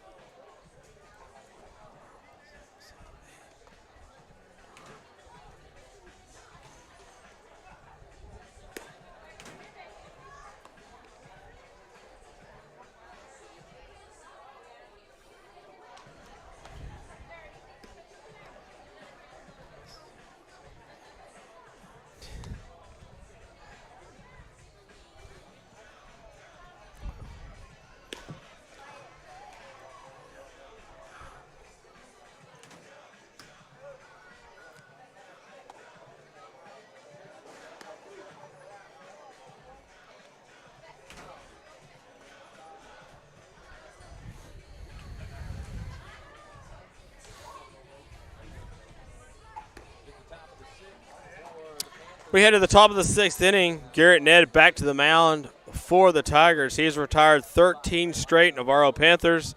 The last guy to reach was Cole Zimmer in the top of the first inning on a walk. And since then, the Panthers have not been able to muster a runner, a hit, or a run for that matter against Ned. They're down to 6 outs. They trail 1-0 in the game and 1-0 in the 3-game series. Carlos Contreras steps in. He has a .214 batting average. And watches ball one. This is not Carlos Contreras. So this is Baylor Quarles. Quarles will get the pinch hit, and count goes 2-0. Just for the record, because I like to jinx it, Ned has a no-hitter right now. Hope the baseball gods are listening. Here's the 2-0 pitch. Quarles looks at strike one on the outside corner. We're all trying to find a way to get a runner some way or another. Here's the pitch. Quarles looks at a ball up in the zone. Aguado couldn't hold that to get the frame he wanted. 3-1 count now. Here's the pitch. Quarles makes ball 4. He goes down to so Navarro will have their first base runner since the first inning. Also the first time tonight they have the leadoff runner on. So number 9 hitter Austin Davidson will step in. He's grounded out 6-3 his first at bat. It's worth noting that Navarro has recorded 10 ground ball outs. Seeley has recorded 9 ground ball outs. We've had 19 ground ball outs in this game so far. No errors so far to speak of. That's high-level defense from these two teams. Davidson, the number 9 hole hitter, more than likely will bunt here. Navarro needs to get a runner in scoring position. He already squares. In comes the third baseman. Tyler, throw over to first to see if Quarles will get too far off base. He does not. Quick throw back to first. Back in at first is Quarles. Tyler stays in at third, retreats just a little bit. Expect him to come in here. There's the square to bunt. Here comes Tyler. He pulls back on a strike on the outside corner. That's that high outside strike that's been called a lot tonight. It's a tough pitch to bunt, too, and he pitched up in the zone. More difficult to get down on the ground. 0-1. Already squared to bunt. Here's the pitch. He swings through the bunt. He misses it. It's now 0-1. Tries to push it a little bit. Catch the ball. Don't push. It's now 0-2. Well, Austin Davidson's job now is to move that runner along however possible. Quarles with decent speed at first. Not far off the bag. Net those over to Coleman. Back in time is Quarles. Let's see how determined the Panthers are here to lay down the bunt. Here's the 0-2. He's hit. So the pitch goes inside from Ned. Navarro has a man on first and a man on second with nobody out in the top of the 6th inning. Landon Taylor will come to the plate. Landon Taylor, the leading hitter for the Panthers, entered the series with a .590 batting average, but is 0 for 5 right now on the series. And you can see in our screenshot there that the Tigers will talk this over. This is the first time tonight the Panthers have had 2 men on base, much less with nobody out. The walk to Quarles ended the 13 streak in a row for the Tigers. 13 men retired in a row by Ned, having a fantastic game. Still is not allowed to hit. Coach Cavazos calls over his on-deck hitter, Moncada, his current hitter, Taylor, and the man on second, Quarles, to discuss what's going on here. Taylor, with excellent speed, will step in. Taylor can bunt. Taylor can also drive a gap somewhere. Tying run is on second. The go-ahead run is on first with nobody out here in the top of the 6th inning for the Panthers. Landon is already squared to bunt. Pulls it back. Here's the pitch. It's up and in. Narrowly misses Taylor. And no one's able to advance after the ball comes out of Aguado's glove. 1-0 count now to Taylor. Baylor Quarles at second. Austin Davidson at first. Squared to bunt. Now pulls back as Taylor. He swings. It's a base hit to right center field. This will split the gap. 1 run will score. We're going to be tied at 1-1 into third. goes. Davidson out at second. Is Landon on the throw. Landon, it's like Landon is saying he wants a review in New York at that play, but he's going to be out. Coach Cavazos may be able to ask for help, but it's going to be tough to do. Landon keeps saying that he got over the tag. Nonetheless, Landon Taylor has tied the game up with an RBI single. So Quarles scores, Davidson to third, and the single RBI, the putout will go 4-6, 9-4-6 if you will. That's the first out of the inning. Mikado steps in with a man on third and one out, and he gets a base hit to left center field. It's through for a hit. The go-ahead run scores, the Panthers lead 2-1. Well, it's not the triple that Mikado promised me, but I'll take the single RBI. So with one out, the Panthers have taken a 2-1 lead here in the top of the sixth inning. They capitalize on the leadoff walk, the hit batter, and now two singles in a row, and the Panthers have that 2-1 lead. Coach Cavazos is going to come out and talk to the home plate umpire. There's going to be a conversation here between Cavazos and first base coach Morelli about something. So Morelli tells the dugout to stay in one place. Apparently we have too many Panthers celebrating the fact we're now up 2-1 in this ball game. So Cole Zimmer with a .450 batting average. He has walked and he has flown out today. Hit a hard one at Wernicke in center field. Wernicke made a great snow cone catch. One out, man on first. That man's Marco Mikado with good speed. Here's the pitch. It's a curveball that stays up. Aguado tries to pull it down to be called a strike, but it stays above the letters as it crosses home plate. Zimmer, the second highest batting average on the team, will look to move Mikado up at least 90 feet. There goes Mikado. He's stealing. The pitch is fouled off. Zimmer fouls off the curveball. Mikado had a good jump at first. Whether that was a hit and run or not, we'll find out possibly later. Mikado had a good start on that. 1-1 count now for Zimmer. The Italian Stallion at first. One ball, one strike, one out. 1 run lead for the Panthers. Zimmer calls time, steps out of the box.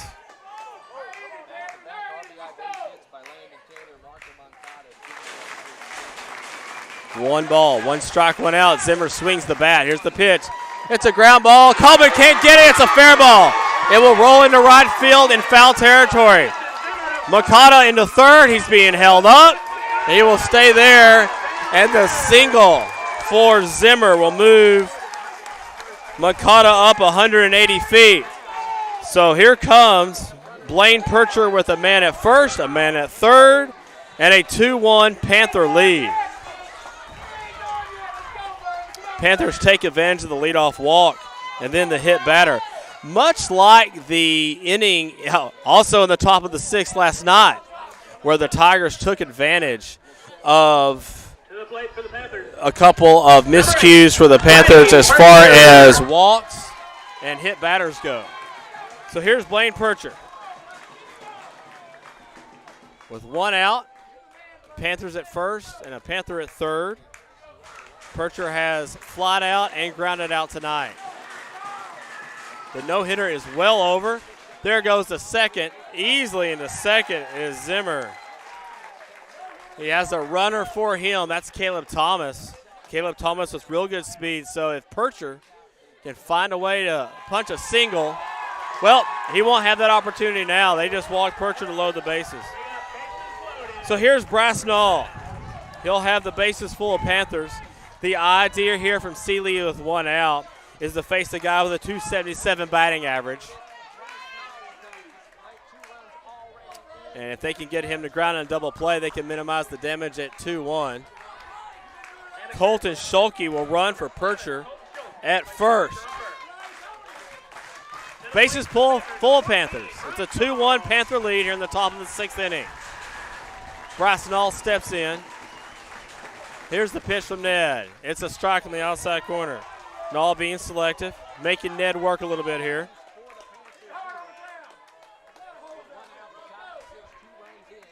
Rasenal the chance to break this open. 2-1 Panther lead. It's a curveball, he pops it up. This will go foul out of play. Count will go 0-2. Mikado at third, Zimmer at second, Percher at first. 2 runs home in the top of the 6th inning for the Panthers. Trying to push this series to game 3. Here's the 0-2. Nall swings and nubs this one. Kind of cues it toward the Panther dugout. Count will remain 0-2. On deck, Gavin Newborg. Newberg 0 for 2 on the day. 3 Panther singles from the top of the order has changed the outlook of this game. The pitch, it's in the dirt, and all swings, it's loose. The batter is automatically out because first base is occupied, and there's 2 away. With 2 outs and the bases full of Panthers, here's Gavin Newborg, the designated hitter for the Panthers.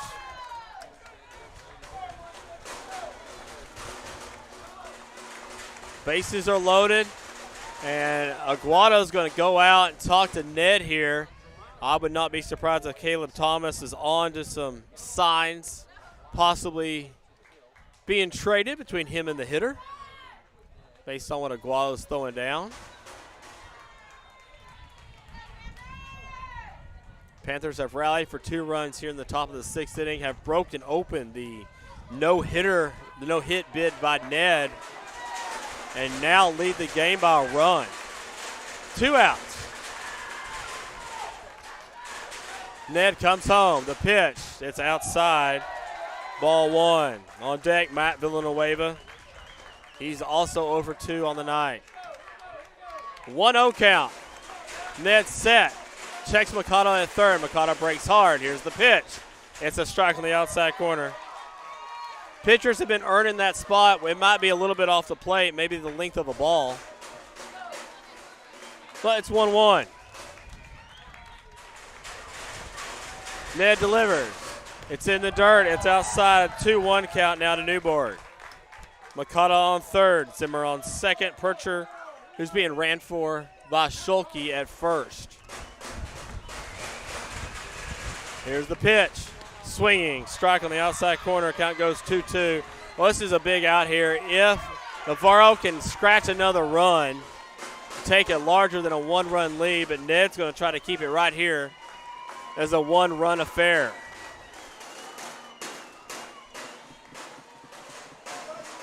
The designated hitter, Newborg. The pitcher, Ned. 2 balls, 2 strikes, 2 outs. Here's the pitch. Newborg looks at strike 3 on the outside corner is a curveball from Ned. And the Tigers are able to preserve the 1-run lead. But Navarro strikes for 2 runs. They go a walk, a hit batter, and 3 singles in a row and take a 2-1 lead to the bottom of the 6th inning. Navarro now leads the Tigers 2-1 in the second game of this area round series. Panthers need a win to advance to a game 3. We're back right after this on the Navarro Panther Network.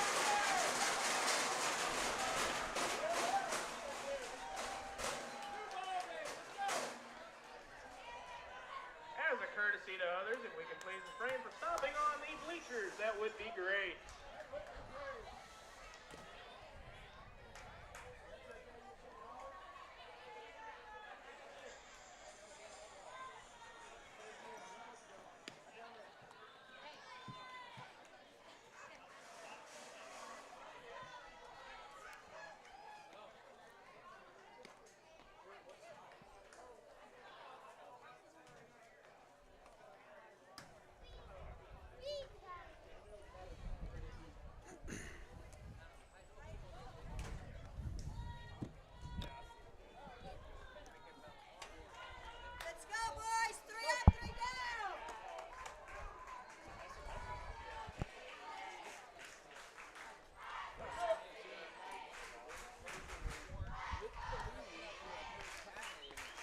Blaine Percher comes out for the bottom of the 6th inning. This time he has a 2-1 lead, something he has not had all night long.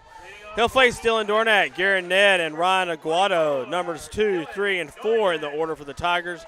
As we head to the top of the 6th inning, the Panthers with their first lead of the night. Led 1-0 most of the first game last night. and fell 4-3 in the end. The first pitch from Percher, a strike in the outside corner. Be huge to hang a 0 right here after you take that lead. Percher calm. Full hand Luke on the mound. Here's the 0-1. Hit well to right field. This is down the line. Landon Taylor's over. He'll cut it off. So a leadoff single for Dornak in the top of the 6th inning will put some pressure on that Panther defense. It'll be the 3rd time tonight that the Tigers have had the leadoff man reach. They did back in the 1st, but no one scored. They did in the 3rd, and one man scored. That was Braden Taylor with a leadoff single. Garrett Ned, 0 for 1 the day with a walk. Panthers at double play depth. The number 3 hold hitter, Ned, the pitcher, also pops this up to short. Davidson is there. He's called off by the left fielder. Nice play by Brasnall to come all the way in and make that play. His angle is better as the shortstop doesn't have to back up. There's one away now with a man on first. Dylan Aguado step in. He was the catcher for the Tigers. He has grounded out twice tonight, 5-3, 6-3. The double play could end the inning here for the Panthers. The leadoff single by Dornak. Panthers lead 2-1. We are in the bottom of the 6th inning. Percher throws over, but easily back in is Dornak. And Percher checks the runner before he steps on the rubber. Now set. Percher comes set the bell. Comes home. It's a curveball. It's a little low. Ball 1. Villanueva, Davidson, Tatum, and Contreras. 3rd to 1st for the Panthers. Nall, Mikado, Taylor. Left center to right for the Panthers. 1-0. Ground ball. This is the 3rd. Contreras dives. He smothers it. Percher is there, and there's 2 away. You practice that all through the year, especially early in the season. And Blaine Percher, who also plays first some, comes over well as a pitcher. Contreras dives, misses the ball from his glove, but smothers the ball and smoothly gets up and makes the play. So 3-1 on the second out. Dornak does advance to second. Parker DeBerry steps in with 2 outs and a man on second. Diving bodies here infield. Keep that ball from getting to the outfield and score a run.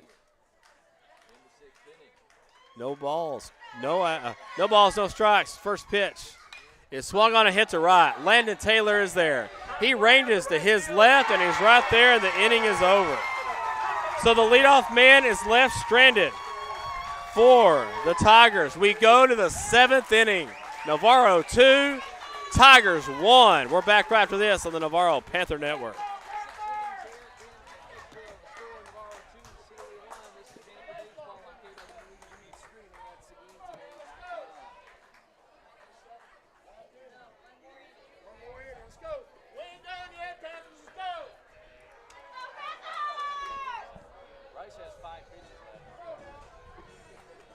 Well, I think he's coming back on no rest. I bet.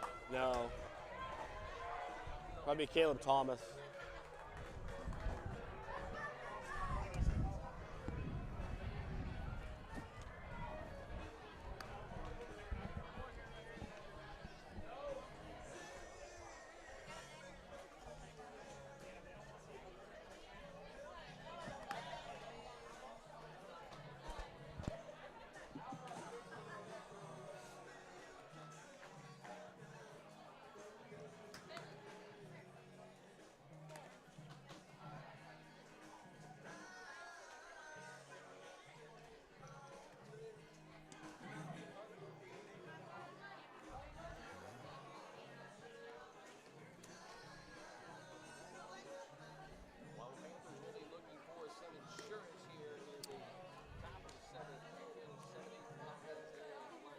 Garrett Ned takes his last warm-up pitch here in the top of the 7th inning.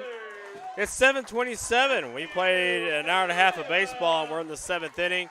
Matt Villanueva will lead off for the Panthers here in the top of the 7th inning with a 2-run lead. Looking for any kind of insurance, Allstate, State Farm, Progressive, whatever you can get here. Villanueva swings to that first pitch. It's fouled on the left side. Panthers led 1-0 for most of the game yesterday, and then in the top of the 6th inning, the Tigers struck for 4 runs.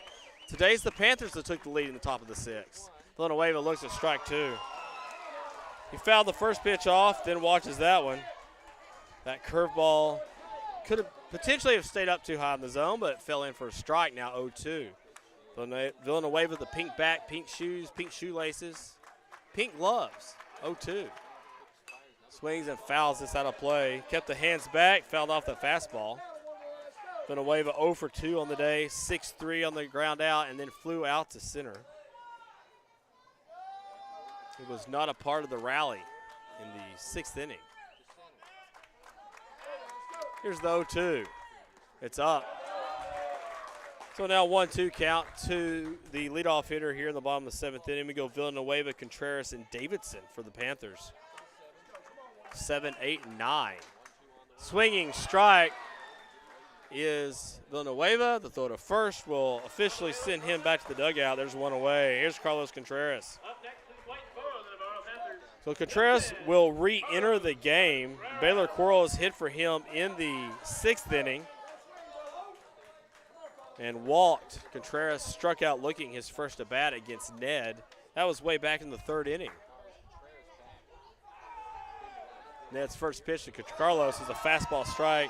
Contreras swung through that fastball. Saw a good pitch to hit. 2 runs, 3 hits for the Panthers. 1 run, 3 hits for the Tigers. Here's the pitch. Contreras will pop this one in the air. This is behind second. Actually doesn't gets past second. Baratinos is there. He makes the play, and there's 2 away. So Austin Davidson, number 9 hole hitter for the Panthers, will come up. The shortstop for the Panthers. Both teams have played extremely clean defense. We've had over 20 outs on the ground tonight and no errors. So here's the pitch from Ned. It's a curveball, misses outside, ball 1. If the inning can be extended, the leadoff hitter Landon Taylor waits on deck. He had the Panthers' first RBI of the night. Here's the pitch. Davidson swings. This will bounce just in front of the Sealy dugout. Count goes 1-1. We believe Blaine Percher is near the limit on his pitch count, which would mean we probably see Caleb Thomas for the Panthers. Here's the 1-1 pitch. It's out. Ned dropped down a little bit there, tried to create some lateral movement with the ball. It's now 2-1.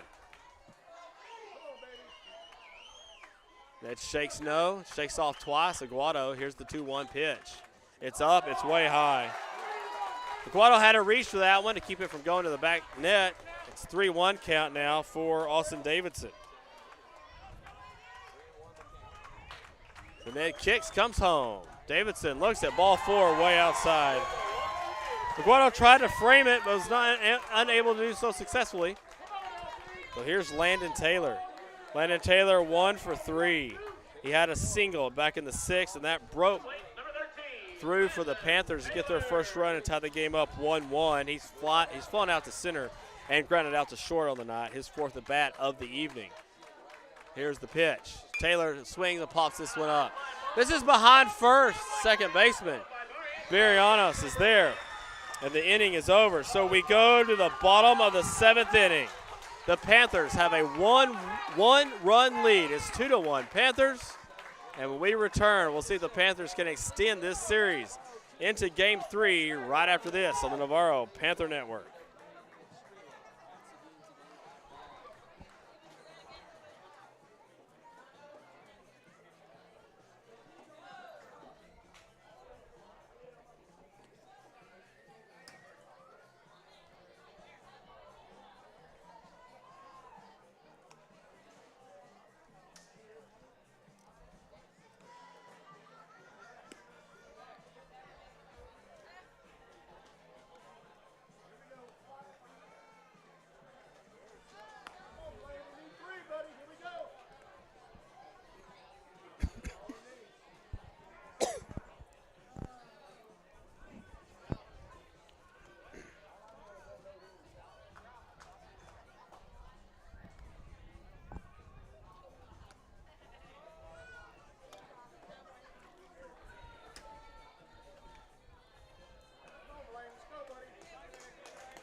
All right, Panther fans, here we go. We go to the bottom of the 7th inning. Panthers lead 2-1.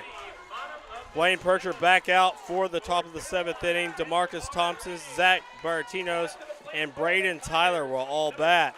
Those are numbers 6, 7, and 8 in the order for the Tigers. Panthers lead 2-1 in Game 2 of this area round. Need to win the game to extend to Game 3. Thompson takes strike 1. The off-speed pitch from Percher finds the strike zone. Really crucial here if you can retire this leadoff hitter. Here's the 0-1 pitch. It's a curveball. It misses out. A lot of curveballs Thompson has seen tonight. They've got him to pop out to third and strike out. Here's the 1-1. It is hit well to right center field, and this is trouble. Thompson has homered. The ball leaves over the right field fence, right where the wall dropped in right center field, and it is a 2-2 game. If that ball was 5 feet to the left, it hits the fence, and it's only a double. But that ball found a way to get over the fence, and it's a 2-2 game. Thompson silences the Navarro crowd.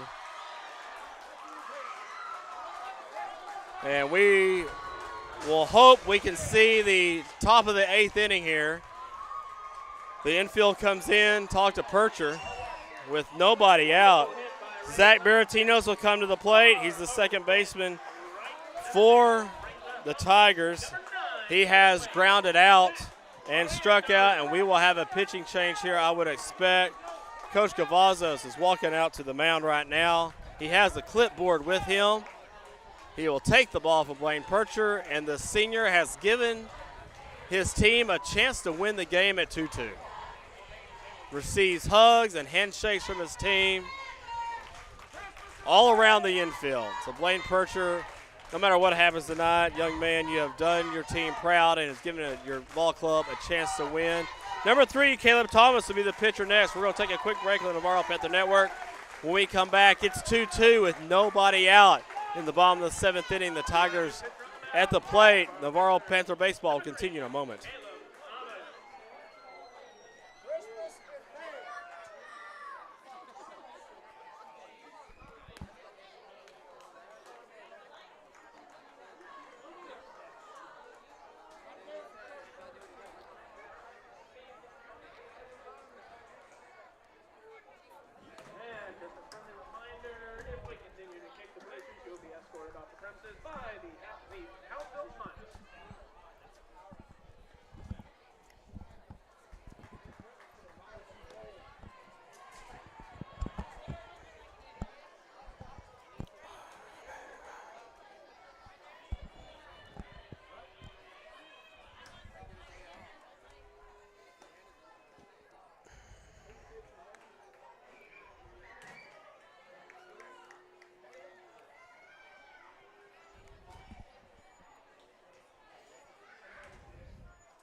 Caleb Thomas comes on for the Panthers here in the bottom of the 7th inning.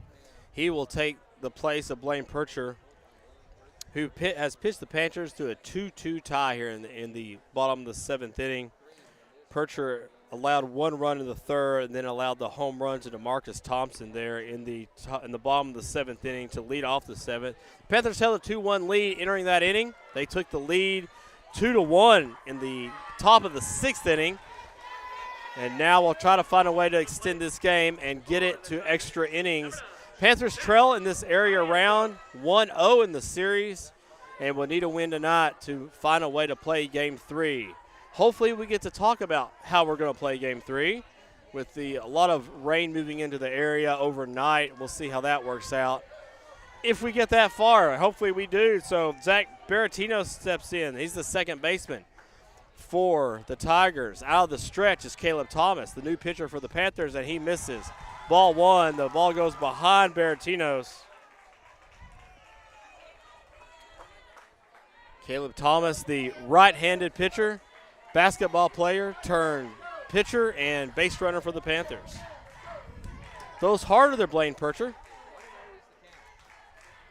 So the Tigers will see a different speed here. Here's the 1-0. There's a strike from Thomas. Reels it in a little bit. Makes sure he gets it over. It's now 1-1. Baratinos, Tyler, Sabota now expected to bat for the Tigers. That's 7, 8, and 9. Here's the pitch. Low, misses. All-speed pitch, 2-1. Stayed low in the zone. Bring that up a little higher. Could possibly get a swing. 2-1 count with the light-colored glove. Thomas looks over and stepping out just for a second is Baratinos. Caleb steps off. Circles his arms, gets back on the mound. Kicks and comes home. Here's the pitch. It's a curveball, strike. 2-2 count. That curveball fell from the letters to near the belt. 2-2. Looking for the first Panther out of the inning. Number 3 kicks and delivers home. It's a fastball. Good call from Zimmer. Goes curveball, fastball to Baratinos. Baratinos fouls it back out of play. 2 balls, 2 strikes, nobody out. It's a 2-2 game. Panthers led 2-1 entering the inning, but DeMarcus Thompson had plans otherwise and homered to right. The 2-2 pitch is fouled back. So we'll do it again. That's the 4th strike from Thomas to Baratinos.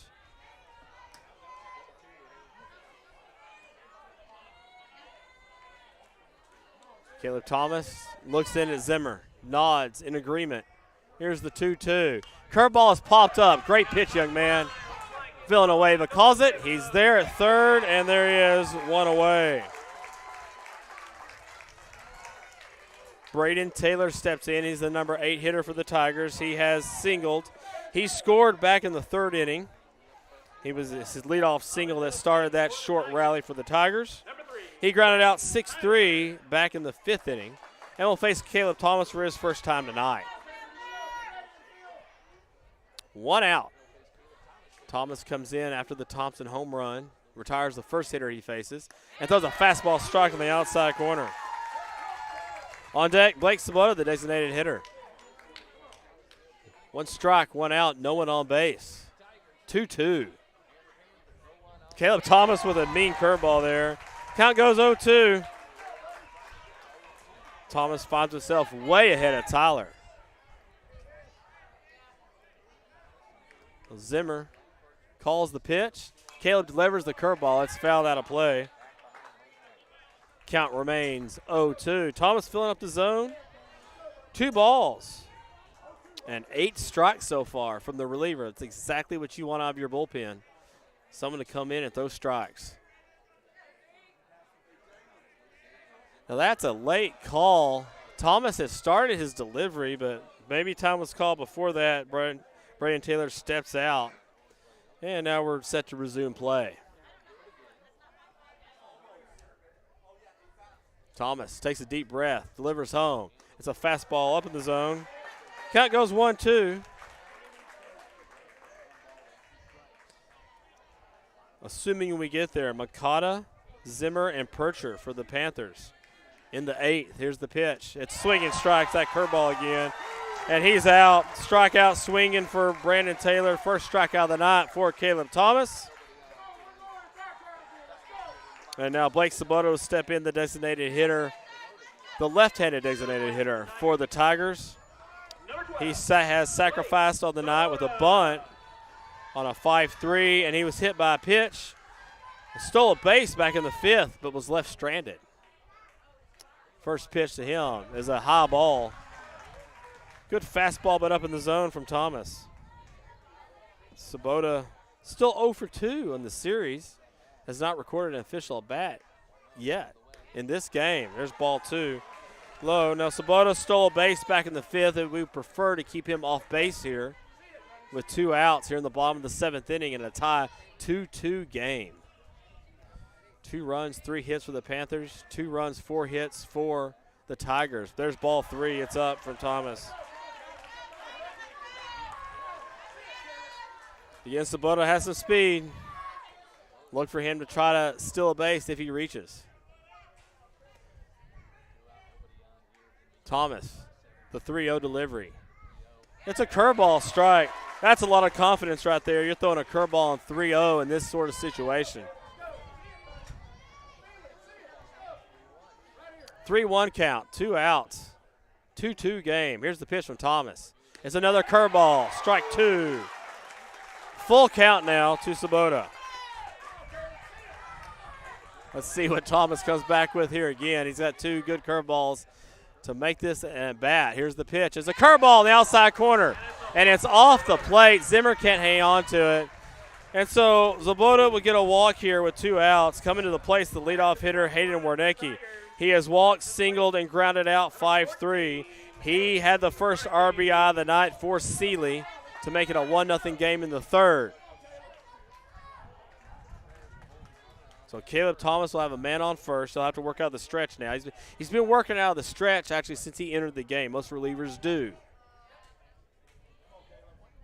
Thomas checks the runner, comes home to Warnecki. Warnecki looks at a curveball, strike on the outside corner.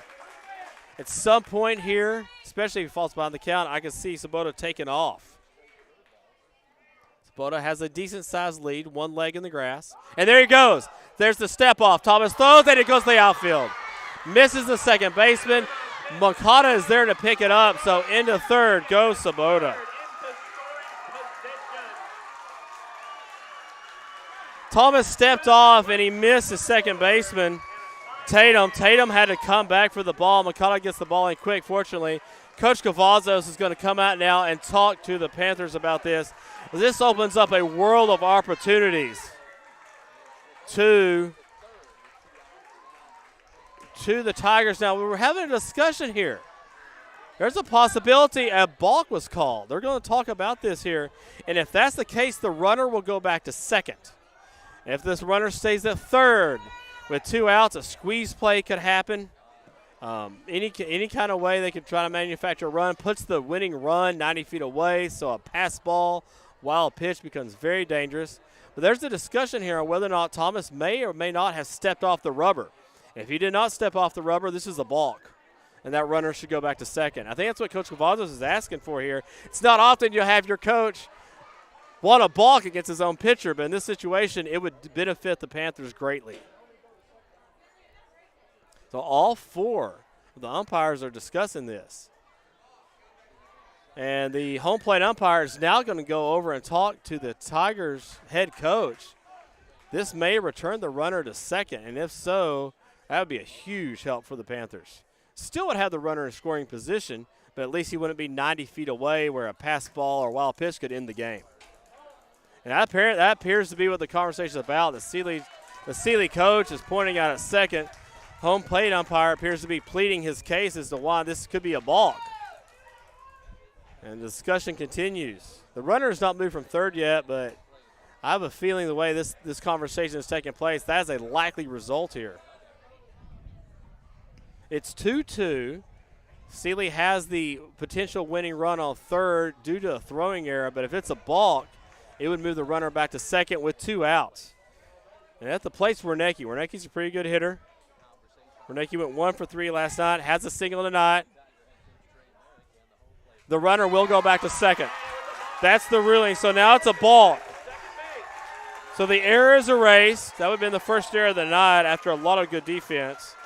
And the balk will put Sabota at 2nd base. He can still score on a single, but that will change things greatly as to how the Panthers will play this at bat against Warnecki. Warnecki has 1 strike against him, too. So it's an 0-1 count. So Caleb Thomas will come set with the winning run at 2nd and 1 out. Here's the pitch. It's a curveball. Misses outside. Count goes 1-1. So again, Sabota's at 2nd. He's the winning run for the Tigers. We're in the bottom of the 7th inning. It's a 2-2 game. Caleb Thomas has a 1-1 count against the leadoff hitter, Hayden Warnecki. Sabota with good speed could potentially score on a single. The entire Panther outfield is playing in to throw the man out if there's a single. Here's the 1-1 pitch. It misses outside. It's a fastball. Count goes 2-1. Warnecki will have count advantage here. Sabota is getting a decent lead off second. Not too big of a lead, but manageable. No doubt he'll be trying to score on a single if it happens. Davidson stays behind the runner at second. Sabota takes one step back to second. Thomas checks the runner again, and time's called at home plate. Warnecki asks for time. So we'll do it again. Thomas looks into Zimmer. Zimmer checks the runner at second. Here's the pitch from Thomas. Comes home. It's a curveball. It's a strike on the outside corner. The count goes 2-2. 2 balls, 2 strikes, 2 outs, 2 runs for the Panthers, 2 runs for the Tigers, and a man on second. The deuces are wild. Caleb Thomas checks the runner, looking for the third out of the inning to go to extras. Here's the pitch. Curveball, strike 3. Caleb Thomas pumps his fists off the mound, and we're going to extra innings. The score is 2-2, Sealy 2, Navarro 2. Get ready for bonus baseball. The Panthers will try to stay alive and find a way to get to Game 3. We're back after this on the Navarro Panther Network.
Garrett Ned will come on in the top of the 8th inning for the Sealy Tigers. Navarro had a 2-1 lead going to the bottom of the 7th, but a home run by Thompson by the Tigers made it 2-2, and we're going to extra innings. Here's the first pitch.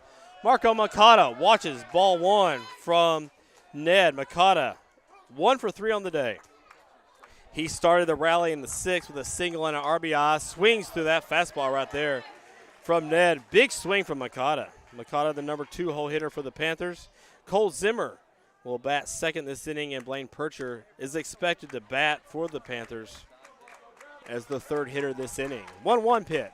Ned comes home and misses. Apparently inside. It's now 2-1. Makata turns a little bit. Turns into that just a little bit. Makata waits for time. Now gets ready. Ned steps off, steps back on, gets the go sign from the umpire. Here's the 2-1. We're in the 8th inning. Makata swings. 2-2. Another good swing from Makata. Panthers look like they're getting more comfortable facing Ned. We're in the 8th inning here. It's 4th time for Makata to see Garrett. So 2 balls, 2 strikes. Makata will hit this one at the third baseman, Tyler. Tyler picks it up, throws the first, and there's one away. Hit the ball hard, but pretty much right at Tyler. So Makata's out 5-3. He was also out 4-3 and 6-3 also in the game. So here's Cole Zimmer. He's 1 for 2 on the night. Has hit the ball hard twice tonight. on his single and a fly ball to Warnecki in center. Warnecki with a snow cone pulled it down. Zimmer also walked back in the first inning. 1 out here in the top of the 8th inning. Here's the pitch. Zimmer looks at a curveball. It's outside, ball 1. On deck, Blaine Percher. It's a 2-2 game. Seeley's trying to win the series. Navarro's trying to stay alive. Here's the pitch. Zimmer looks at the ball, shifts his weight a little bit, but does not swing. Count goes 2-0. Of course, Zimmer did walk earlier in the game. He worked through 6 strikes, and then got 4 balls to reach. Here's the pitch. Zimmer swings and hits this one hard. This is foul out of play toward the cages, just beyond left field.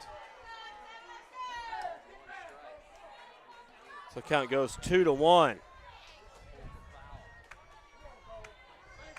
Ned's ready to go. He is definitely determined to get the ball and pitch on his own rhythm. 2 balls, 1 strike, 1 out, and time called. And a little confusion here between the umpire and Zimmer. And if we have time, do we not have time? Nonetheless, it's a 2-1 count. And the umpire has told Ned to go ahead and pitch. Ned's ready. Here's the 2-1 delivery.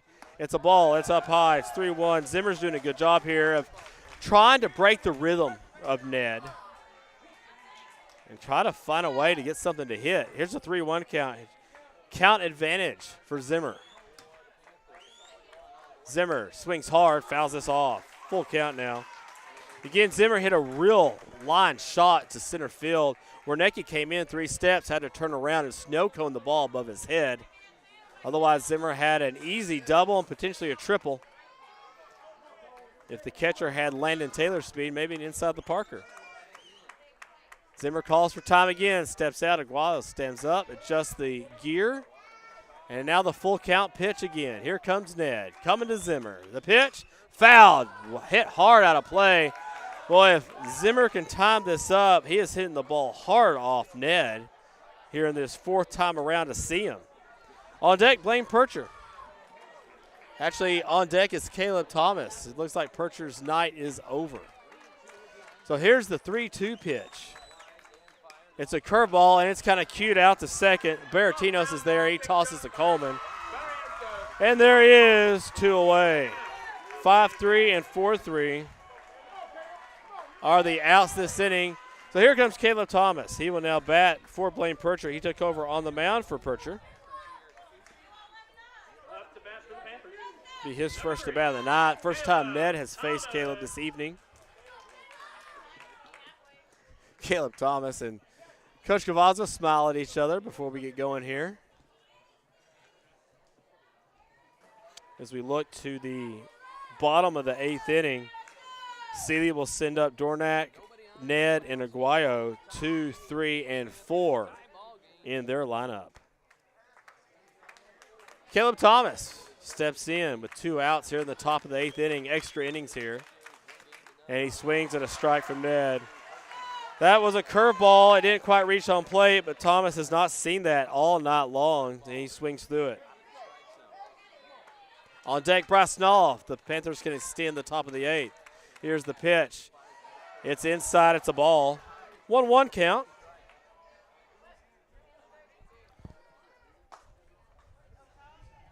Thomas and Cavazos need to have a quick talk. I don't know if something got in his eye, but Aguayo and Ned are going to talk a little bit.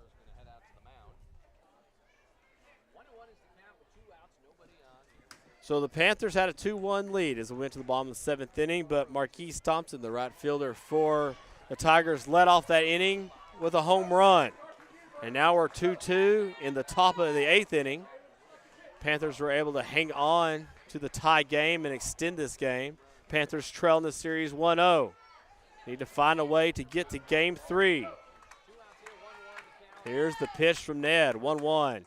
Thomas takes a big swing at that fastball. Count goes 1-2. Ned made Thomas miss on a curveball earlier in the at-bat. After that high fastball, let's see what he comes back with here. Thomas all the way up in the front of the box with the long legs. It's a 1-2 count here. 2 outs. Here's the pitch. Fastball up out of the zone. Count goes 2 balls, 2 strikes, 2 outs now for the Panthers. It's a 2-2 game. Seeley trying to get to that bottom of the inning. Here's the pitch. Thomas swings to the curve, fouls it off. We'll do the 2-2 count again.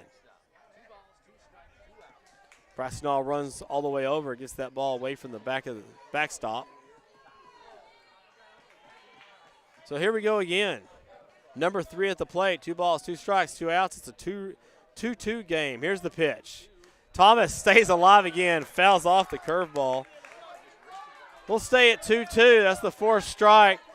And after that high fastball, 2 straight curveballs to Mr. Thomas. The basketball player turned pitcher. Now taking swings in a playoff game. Here's the 2-2 pitch. Fastball's way up in the zone. Caleb had to turn a little bit away from that as it's up high. Says something out to the pitcher there. Full count, 2 outs, no one on base. Ned pitches to Thomas. It's a curveball. It's strike 3 looking. Thomas expresses his displeasure for the strike 3 call, and we go to the bottom of the 8th inning. We're tied 2-2. Seeley will send up Darnack, Webb, and Aguayo in the bottom of the 8th inning. Navarro will hope we're playing 9. We're back after this on the Navarro Panther Network.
It's Navarro Panther Baseball on KWBB. Singing Chrysostom here in Hallettsville, Texas.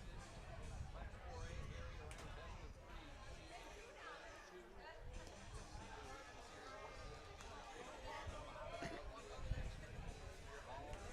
We head to the bottom of the 8th inning. It's 2-2. Navarro 2, Seeley 2. This is game 2 of the area round. Navarro fighting for their playoff lives. Seeley looking to advance to the 3rd round of the baseball playoffs.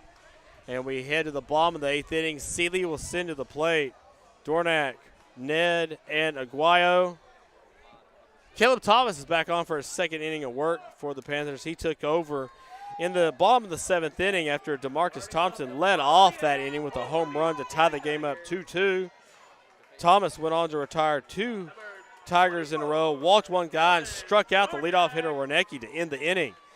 And he'll be tasked with the job here of extending this game to the 9th inning. So Dornack steps in. He is 1 for 2 on the day. Here's the pitch. He has walked once also. And the fastball goes for strike 1 on the outside corner. Caleb Thomas, the tall, lanky right-hander, throws the ball pretty hard off the mound. Good curveball. Here's the 0-1. Swings. There's that curveball. Count goes 0-2 very quickly on Dornack. Try to keep that leadoff man off the bases here in this inning. Action down in the bullpen for the Tigers. We hope we get to the 9th. Thomas kicks, comes home. 0-2. The fastball looked kind of nice to the hitter. Dornack, he offered just a little bit, flinched at it, but not enough to be a swinging strike. Count is now 1-2. Thomas with the eye black. From the eyes down the cheeks. Here's the 1-2 pitch. It's a curveball in the dirt. Count goes 2-2. Dornack reached on a walk in the first, was left stranded. Grounded out 6-3. and singled to lead off the sixth, but was left stranded at second base. So now 2 balls, 2 strikes, 2 outs. Clay Coleman, the first baseman, is currently warming up for the Tigers in the bullpen. 2-2 count. Thomas kicks, comes home. It's up. It's attempted to be a curveball, just stayed up about eye high and never really dropped very much. So Thomas will work to erase Dornak here real quick. It's a full count. Nobody out. We're in the bottom of the 8th inning. Number 3 kicks and delivers. It's a fastball. It's a ground ball at Contreras. He's got it. He will toss to Thomas, and there's one away. Well done. We've seen a lot of the pitcher fielding practice going to work this tonight, the PFPs, if you will. And that will bring up Garrett Ned, the pitcher for the Tigers. 0 for 2 last night. It's 0 for 2 in tonight's game. Reached on a walk in the 3rd inning. And now Caleb Thomas will attempt to keep this number 3 hitter off the bases. 1 out here in the bottom of the 8th inning. Here's the pitch. Fastball swung foul. Falls off the netting into the first base coach's box. Strike 1. Thomas stays ahead in the count. I can't. I know. It's better. 0-1. Here's the pitch. It's hit hard. It's right at the second baseman. Tatum goes to Contreras, and there's 2 away. Boy, that was a hard hit ball, but it was a worm burner. Out to Tatum at second, and there's 2 away. Here's the 4-hole hitter, Dylan Aguayo. He's the catcher for the Tigers. He is 0 for 3 on the night, 5-3, 6-3, and 3-1 for him. Caleb Thomas is about to put this game in the 9th inning. Here's the pitch. It's a curveball. It's a strike. 0-1 count. That curveball is working well for Thomas this evening. 2 outs here in the bottom of the 8th inning. The pitch from Thomas. The curveball is hit to center. Marco Makata moves, waves everyone away, and is there to make the play. We head now to the top of the 9th inning. Extra innings continue. The Panthers trying to find a way to extend the game and get to a 3rd game of this series. We go to the 9th. For the Panthers in the 9th, there'll be Null, Newborg, and Villanueva. Hitters 5, 6, and 7. Let's go, Panthers. Find a way to score a run here. We head to the top of the 9th on the Navarro Panther Network. Yeah, y'all keep playing with it. Well, Hunter called me, and he's telling me what he's seeing at home. Right, I know, and the net keeps moving. It goes out of focus. Y'all do whatever you can. I mean, just play with it best you can. That camera got knocked over by the wind at a softball game, and since he had it on the viewfinder the light, so it has to come with it. So we have to do this so we can see anything. Yes, ma'am, tonight, yes. Yes, ma'am, tonight.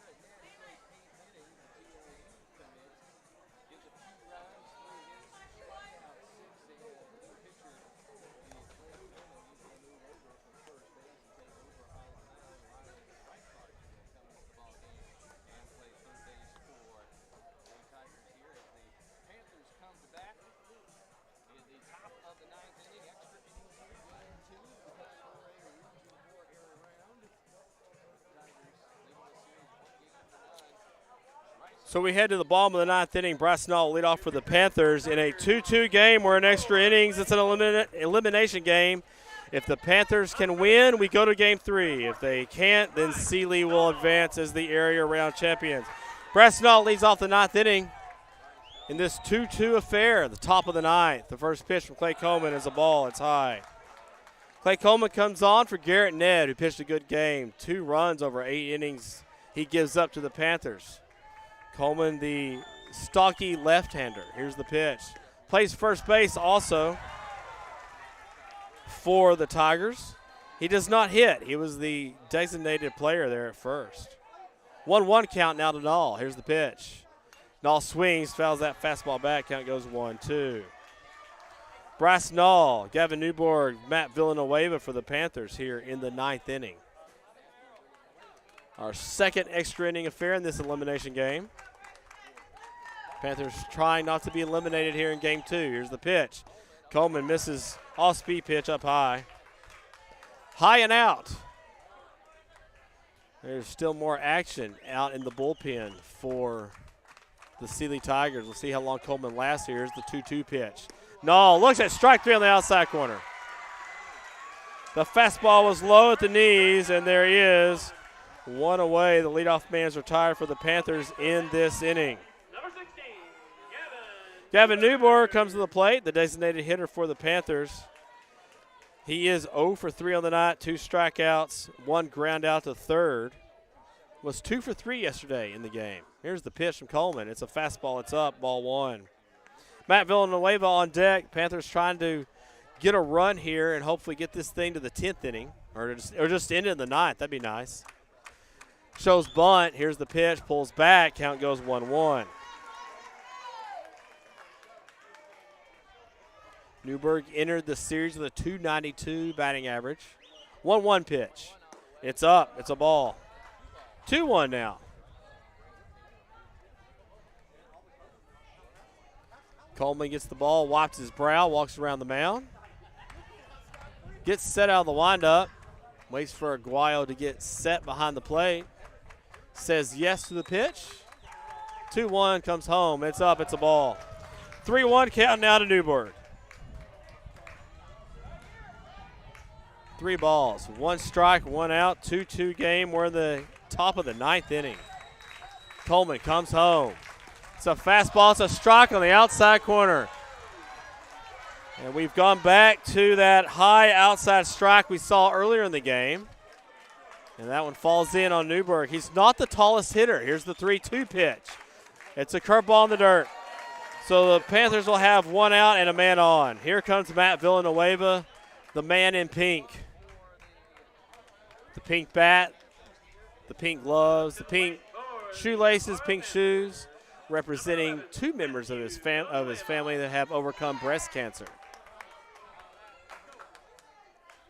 Panthers trying to overcome Sealy right now in a 2-2 game. Coleman comes set with the man on first. Comes home. The ball misses up high and out. Coleman falls behind his 3rd hitter of the evening. Villanueva on the night, 0 for 3. 2 hit balls in play and 1 strikeout. Here's the pitch. It hits him. Villanueva turns right into it.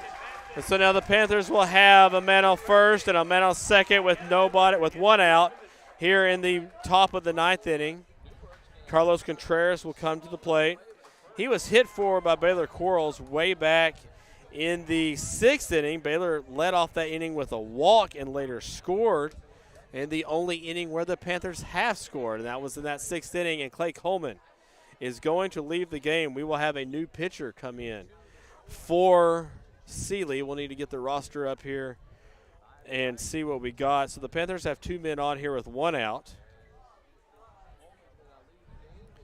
And that is due to a walk by Coleman that put Newberg on base. Then Villanueva was hit by a pitch. He's at first now. And we'll see who this new pitcher is for Sealy, and we'll take a quick break right after that. Number 24, Dylan Dornock, the shortstop, will come in and pitch for the Sealy Tigers when we come back after this quick break. We are in the top of the 9th inning. Navarro has 2 men on. We're tied 2-2 in extra innings in game 2 of the area round. We're back after this, right after this on the Navarro Panther Network.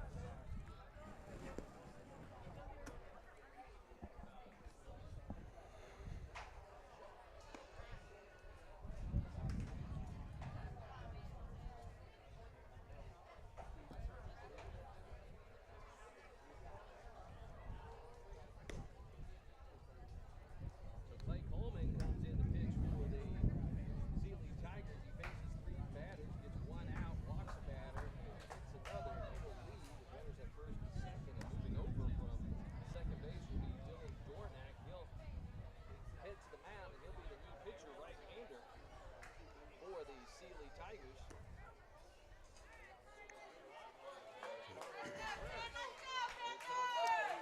And we're back at Hallettsville High School baseball field. Navarro Panthers 2, Sealy Tigers 2. We are in the top of the 9th inning.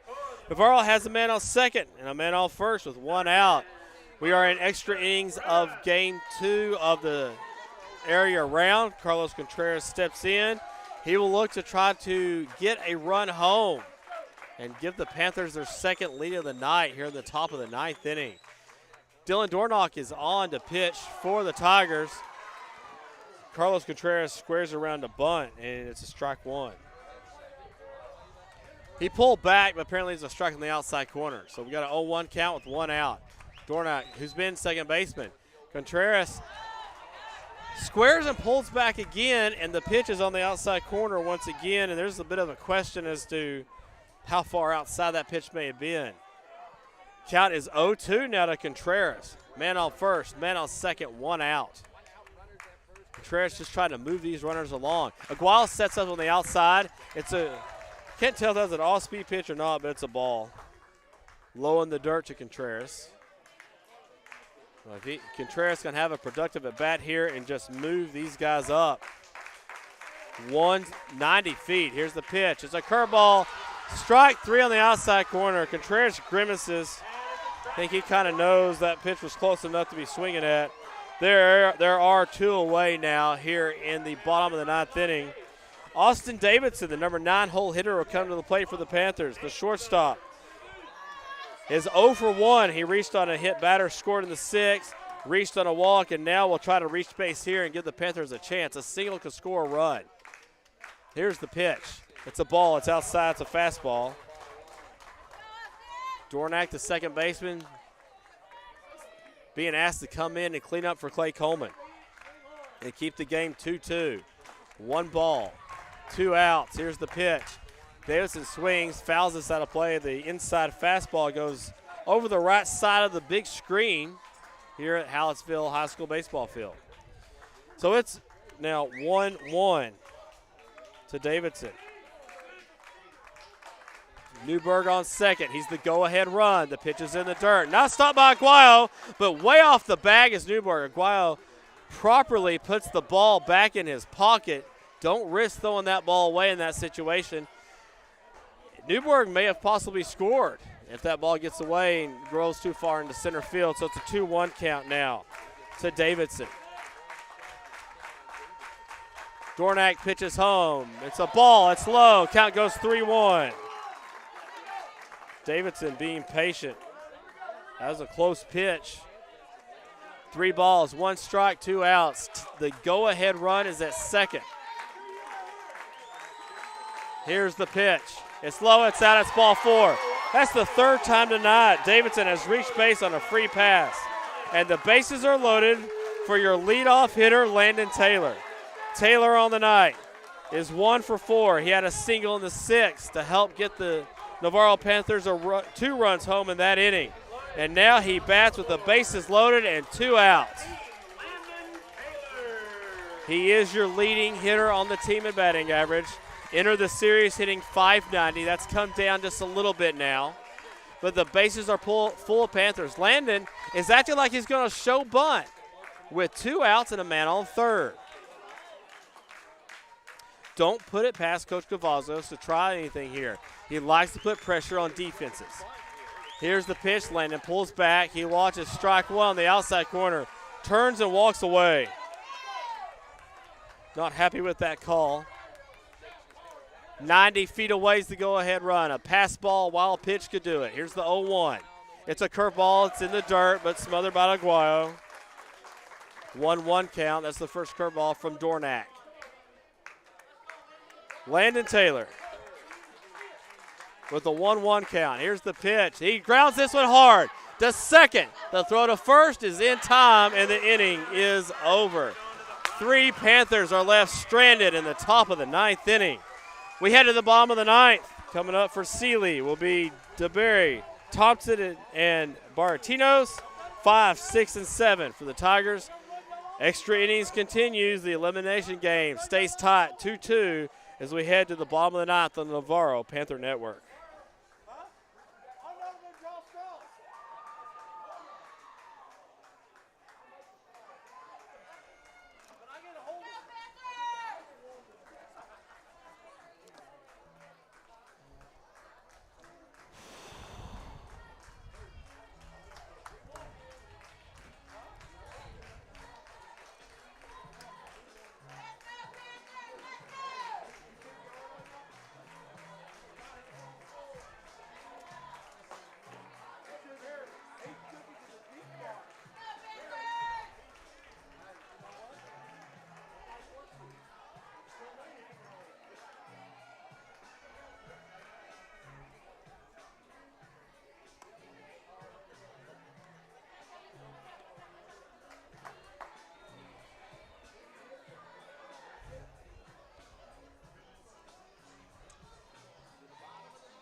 We head to the bottom of the ninth inning, our second extra inning in this elimination game of the area round. Panthers trying to stay alive and make this a 3-game series. Sealy obviously trying to win this and go home this evening. It's a 2-2 game.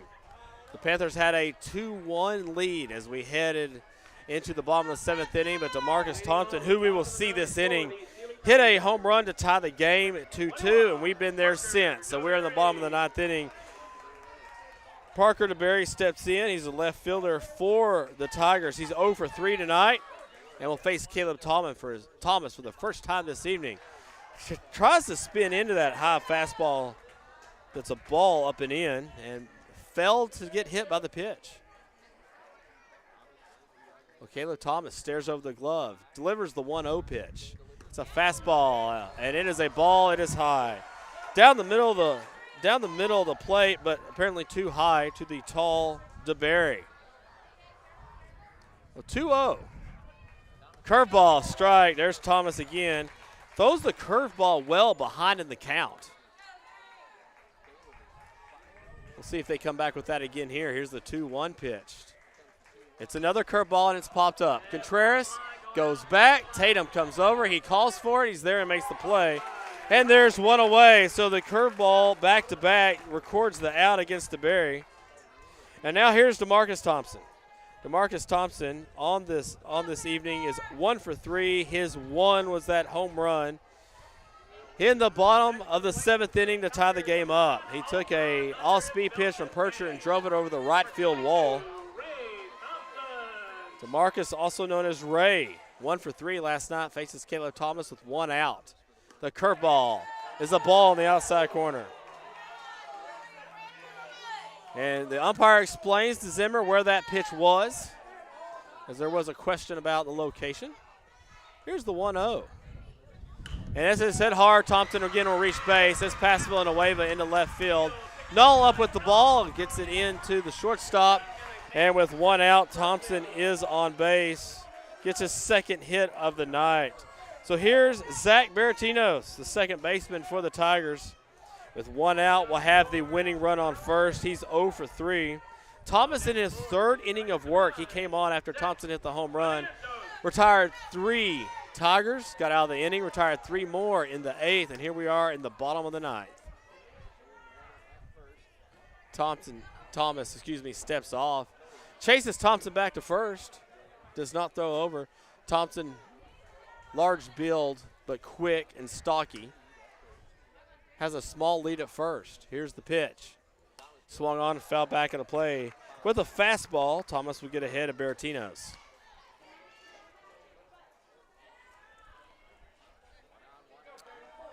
Don't count out a bunt here. It's irregular with 1 out, but just trying to move the runner and put pressure on the defense is the idea. Contreras catches the ball from Thomas on the pickoff. Slaps the tag on Thompson. Thompson back in easily at first. 1 out. 2-2 game. 0-1 count. Thomas checks the runner, now comes home. Here's the pitch. It's fouled back. Looked like possibly a hit-and-run swing there from Baratinos, who finds himself in an 0-2 hole. Caleb Thomas filling up the zone, gets way ahead here of Baratinos, the second baseman for the Tigers. Thompson on first. Gets his lead, does not leave the dirt. Here's the 0-2. It's outside, fastball, misses, 1-2 count now.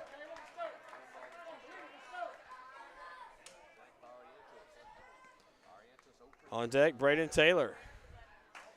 1-2 count. Thompson on first, 1 out. Thomas nods. There goes Thompson from first. And it's hit in the left field, and it's trouble. Null comes on, he dives, and he made the play. He's throwing to first with a double play, and they got it. Bryce Null, what a play in left field. Makes a diving catch and throw Thompson out at first.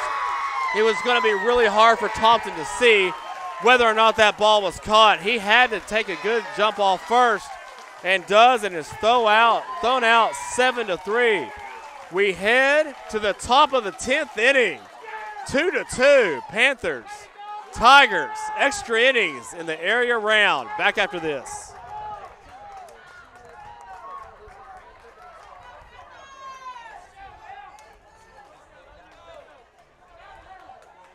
man.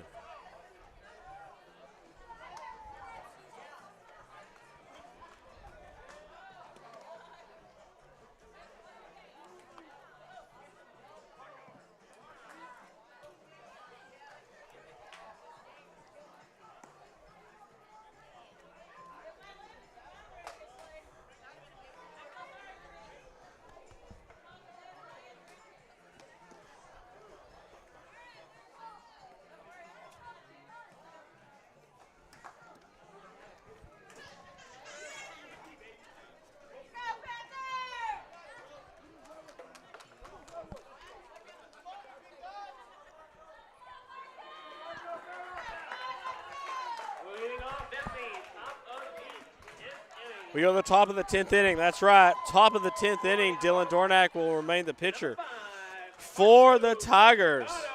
Marco Makata will step in here for the Panthers on the night. Makata is 1 for 4. He had a big single back in the 6th inning. His 5th at bat of the night will face Dornack for the first time to strike. On the outside corner for Dornack. Elimination game, extra innings. This is becoming an instant classic. Here's the 0-1. Here's the pitch. It's a fastball. It's outside. Count will go 1-1. 2-2 here in the elimination game. We are in our 3rd extra inning. Panthers trying to stay alive. Big swing from Makata. Count goes 1-2. Panthers trying to stay alive in the series. They trail 1-0 in the 3-game set. Seeley trying to obviously win this area round and advance to the 3rd round of the playoffs. Panthers trying to get this game to Saturday. Here's, well, stepping off is Dornack. Makata now set. Dornack now set. Here's the 1-2 pitch. It's a fastball strike swinging up in the zone, but Makata liked it and swung through it. Well, here comes Cole Zimmer with 1 out here in the top of the 10th inning. Cole Zimmer's 1 for 3 on the night. He reached on a walk. He singled back in the 6th. And now will face Dornack for the first time tonight. Zimmer asked for time. Zimmer's done a good job tonight at disrupting pitchers. There's a fastball high. Calling time, stepping out, doing whatever he can. Maybe that's the catcher in him. Just knows how to break that rhythm. Here's the 1-0. It's a fastball. It's outside. It's now 2-0. Where Zimmer walked, as we mentioned earlier, back in the 1st inning after falling behind 0-2 on 6 pitches. Got 4 straight balls and reached base. Here's the 2-0. It's a fastball. It's up. 3-0 now to Zimmer. Zimmer, the catcher, will have a runner if he reaches base that will have more speed.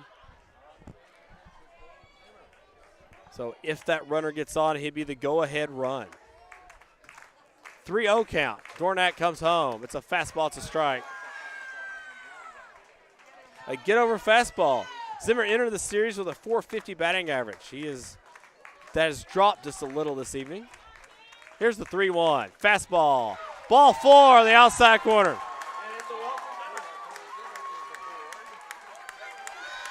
It appears each pitcher has to earn that outside corner just a little bit from the home plate umpire. So here's Caleb Thomas. And Thomas did bat. He took over for pitcher on the mound and in the order. He struck out looking back in the 8th inning. It'll be his 2nd at bat of the night. Iguana will go out. He'll talk to his pitcher, Dornack. We will have a runner at first for Thomas. So a little more speed on the bases now for the Panthers with 1 out. So if Caleb Thomas can split a gap somewhere, that runner on first could score and the Panthers just take a lead. The go-ahead run is on first base with 1 out here in the top of the 10th inning. So Caleb Thomas squares the bunt and he bunts it, fouled on the first base line. Thomas with good speed, a good bunt could potentially get him on base and move the runner at the same time.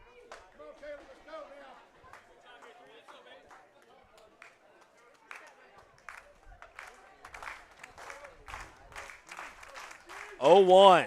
Here's the pitch. Square to bunt. Pulls back. It's a ball. It's a 1-1 count.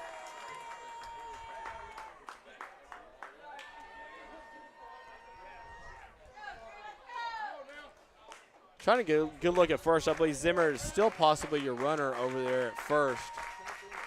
Throw back into first. Back in is the Panther. 2-1 count.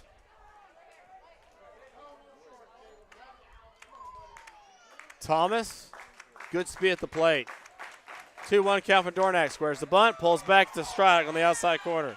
Count goes 2-2. The outside corner may need to be redefined a little bit here. It's 2-2 count now. Good hit and run count if Coach Cavazos wanted to try to attempt that here in this situation. 2 balls, 2 strikes, 1 out. Runner at first, throw to first. The runner's back in easily. Clay Coleman has gone back to first after his 3-batter pitching appearance.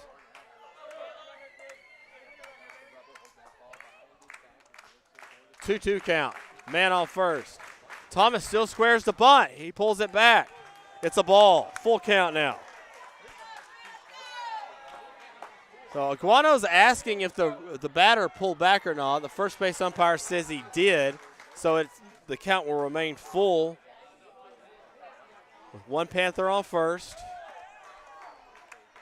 That Panther is courtesy of the walk by Cole Zimmer. Here's the pitch. It's outside. Oh, strike 3.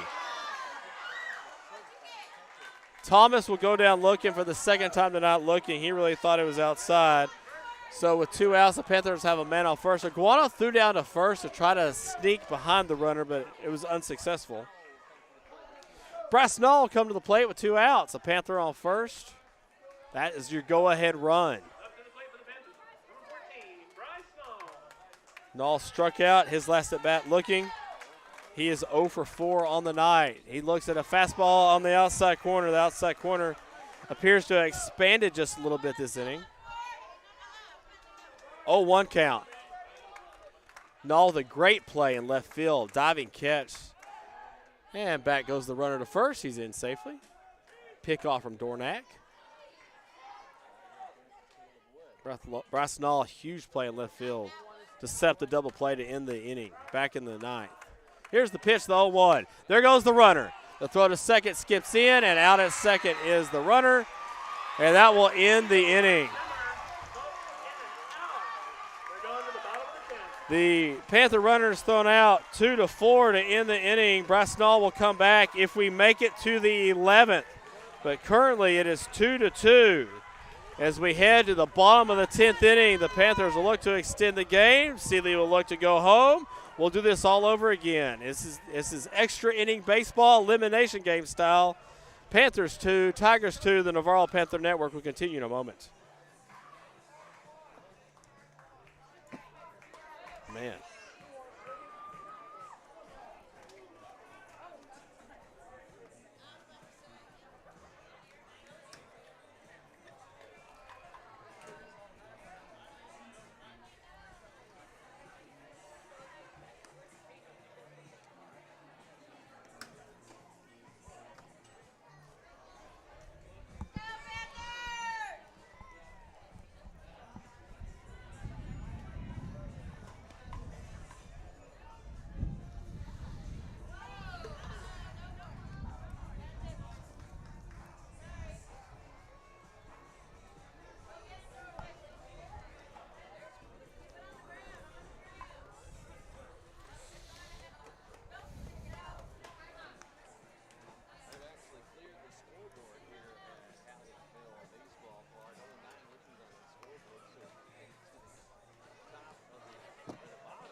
Caleb Thomas comes on for the Panthers here in the bottom of the 10th inning.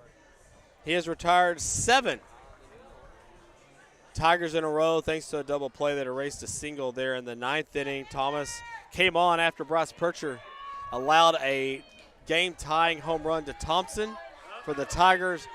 back in the bottom of the 7th inning, but we are in the bottom of the 10th inning right now. I hope we get to ask the question who throws tomorrow as Thomas is racking up some pitches right now. So here we go in the bottom of the 10th inning. Tyler leads off for the Tigers here. He's the number 8 hole hitter on deck as Sabeda. He watches ball 1 from Caleb Thomas. Game 2, the area round. Panthers looking to extend the series to 3. Here's the 1-0 pitch. It's a fastball. It's a strike, 1-1. Good adjustment from Thomas from the top part of the zone to the middle part of the zone. Count goes 1-1. Tyler 0 for 3 yesterday. Finds himself 1 for 3 tonight and swings it this way. It's a slow roller in the middle infield. One away, cuts it off. Goes to first, and there's one away. 5-3 on the putout. I know at one point, I think it was after the 5th or 6th inning, we had recorded 19 ground ball outs. That's gone up since then, and we have yet to record our first error of the night on any team. Defense has been spectacular tonight. Blake Sabota steps in. He's the designated hitter and hits 9th for the Tigers. 0 for 2 last night. Thomas pitches. This ball's up, way out. Tonight, however, Sabota has sacrificed, singled, and walked. And with 1 out, we'll try to get on base. Here's the pitch. It's up, it's out. Count goes 2-0. Thomas falls behind 2-0. Here, the number 9 hole hitter in the Tiger lineup here in the bottom of the 10th inning. Game tied 2-2. Thomas asked for another ball. Definitely need to take the time, find the one you like here, you're comfortable throwing. On deck, Hayden Warnecki. He's had a good night in center field.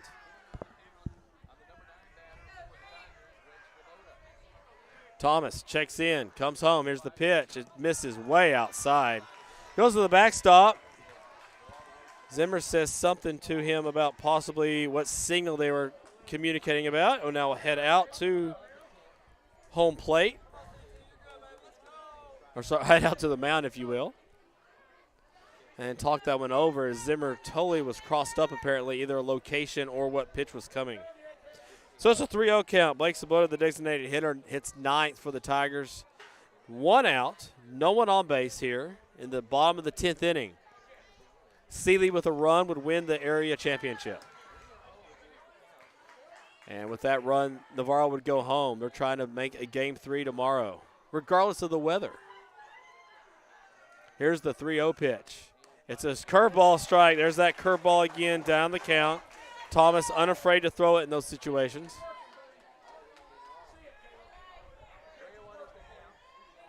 3-1 count. Here's the pitch from Thomas to Sabota. It's a curveball again. It's a strike. Full count now. After 3 fastball misses, 2 curveball strikes from Thomas. So here we go. Thomas trying to keep Tigers off the bases. Kicks and delivers home. It's a curveball swinging strikeout. 2 away. Nice job, Caleb Thomas, after falling behind 3-0 in the count. 3 straight curveballs. And no one's on base with 2 outs here at the bottom of the 10th inning. Here's Hayden Warnecki, the center fielder. 1 for 3 last night and 1 for 3 on this evening. He also has a walk and 2 stolen bases. 2 outs here in the bottom of the 10th inning. Panthers trying to go to a 4th extra. Here's the pitch. Fastball swinging. Warnecki hits this in the gap. Marco Mikado will go over and cut it off in left center gap. Bobbles the ball. Warnecki's caught between first and second and will retreat back into first. And a 2-out single for Warnecki off Caleb Thomas. Swings at a fastball. I'm very happy that Marco cut that off. That could have been an easy double for Warnecki, who has good speed. He has 2 stolen bases on the night. I would imagine with 2 outs here in the bottom of the 10th inning, he will try to get himself in scoring position very quickly. Here's Dylan Dorniak. He's now the pitcher and has played short for the Tigers tonight.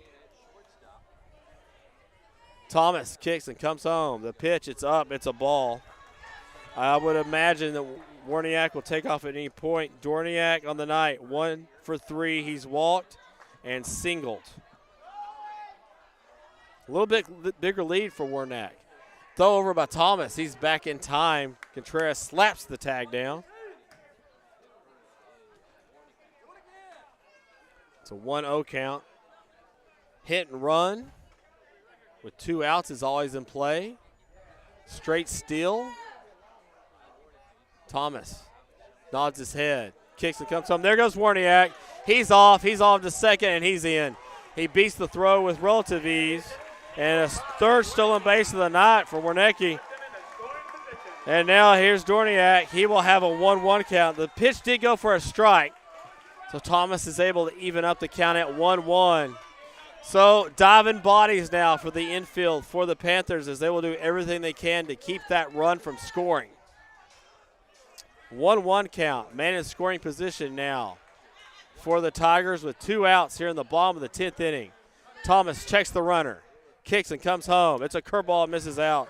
Count goes 2-1. The outfield for the Panthers has come in a few steps if they have to throw out Warnecki at home. Warniak. Dornack with a 2-1 count. Thomas sets at the belt.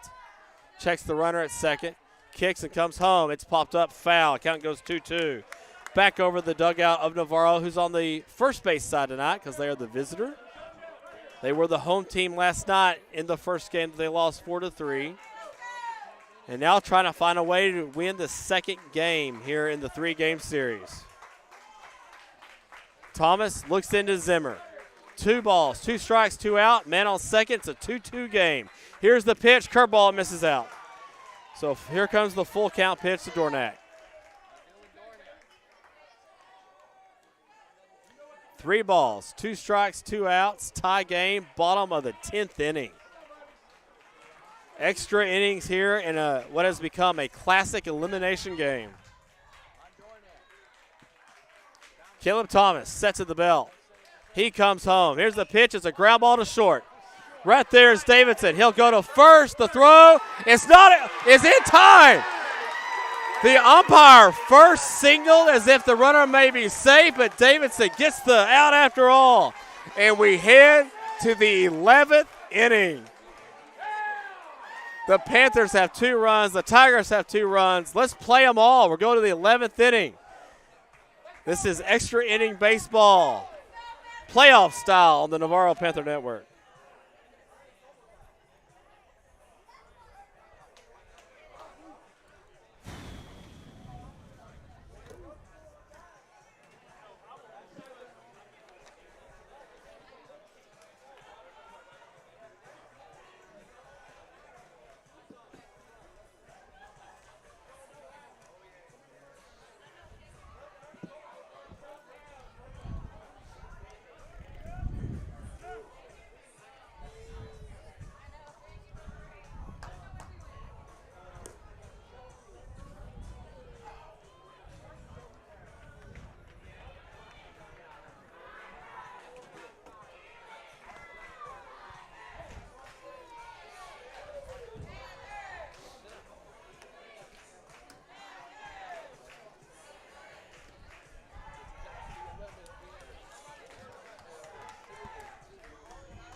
To the top of the 11th inning we go here in the elimination game, game 2 of the area championship.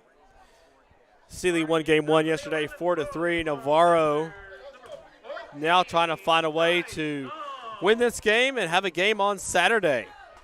Score is tied 2-2. We go to the 11th inning. Brass Knoll was at the plate when Cole Zimmer was thrown out, caught stealing. He struck out his last at bat. And watches ball 1 low in the zone. Dornack's on for another inning of work here. Dornack has recorded an inning and 2/3 of outs for the Tigers so far. Busnall watches ball 2 outside. On deck, Gavin Newberg. Matt Villanueva waits. as the third hitter for the inning for the Panthers. Here's the 2-0. Nall swings through a fastball. Got a fastball he wanted in the middle of the zone.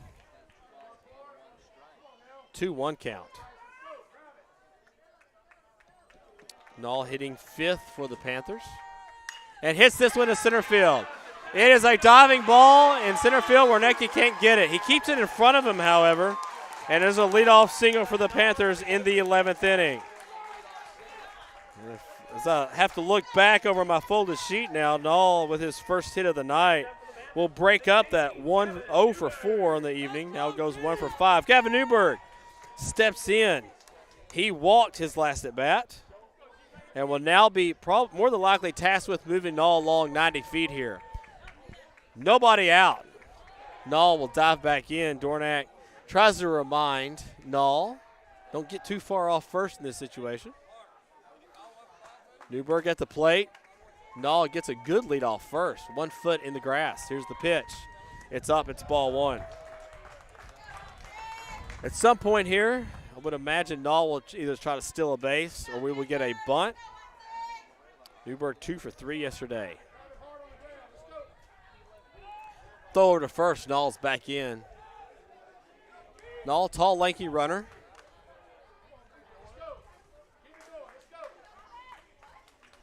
Trying to get in scoring position for the Panthers here in the bottom of the 11th inning. Here's the pitch. Newberg watches a ball. It's outside. 2-0.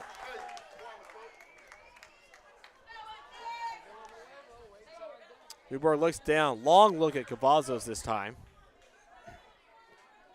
2-0. Pitch is up. It's a ball. It's 3-0. So we're going to go talk about this. Agua goes out to talk to his pitcher, Dornak. It's a 3-0 count now to Newberg. Lots of options here. I would imagine that Coach Cavazos will not put anything on here. If you put anything on here, it could be a pullback swing. Try to get the walk if you can. No matter what the result is, you want to move that runner up 90 feet here. 3-0 count. Dornak kicks. It comes home. It's a fastball to strike on the outside corner. Newberg on the night was 0 for 3, but then he drew that walk in the back in the 9th inning. Here's the pitch. Newberg swings. It's a slow roller to third. Tyler has it. Goes to second for 1, and it's late. Looks like he could not get a handle on the throw. Nall is safe at second, and with nobody out, the Panthers have a runner on first and second. The fielder's choice will get Newberg on base. The E5 will advance Nall to second. Nall finds himself now 90 feet away from breaking this 2-2 tie, which we've had since the 7th inning. We're in the top of the 11th inning right now. Matt Villanueva steps in. Nall on second. Newberg on first. It's a bunt play put in motion by Seeley. The third baseman did not break in. That's Tyler. But the shortstop, Dornak, was running over behind Tyler at third. And Tyler is still rubbing his hand on his leg, possibly getting it dry. It's a very humid evening. Could be the reason for the complication on throwing the ball to second. Villanueva, 0-0 count. Here's the pitch. Swears the bunt. Offers at it, but misses for strike 1.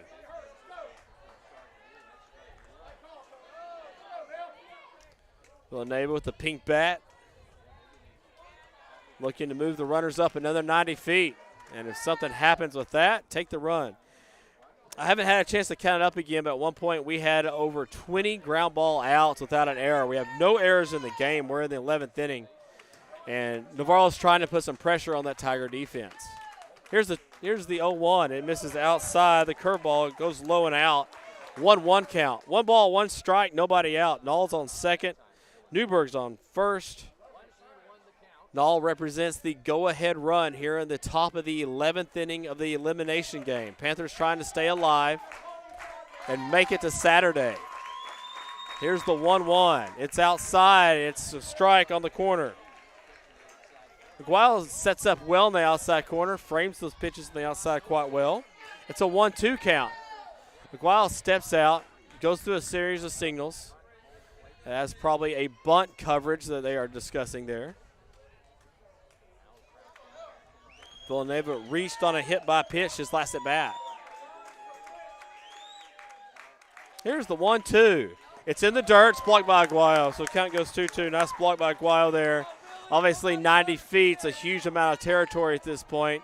That block keeps the runners at first and second with nobody out. 2-2 count. Villanueva wiggles the pink bat. That's high, ball 3. Full count. Null's at second. Newberg's at first. Villanueva at the plate with a full count. The go-ahead runs at second. Dornak sets at the letters. Comes home. There go the runners. It's ball 4. It goes into left field. Here comes Null. It's 3-2 Panthers.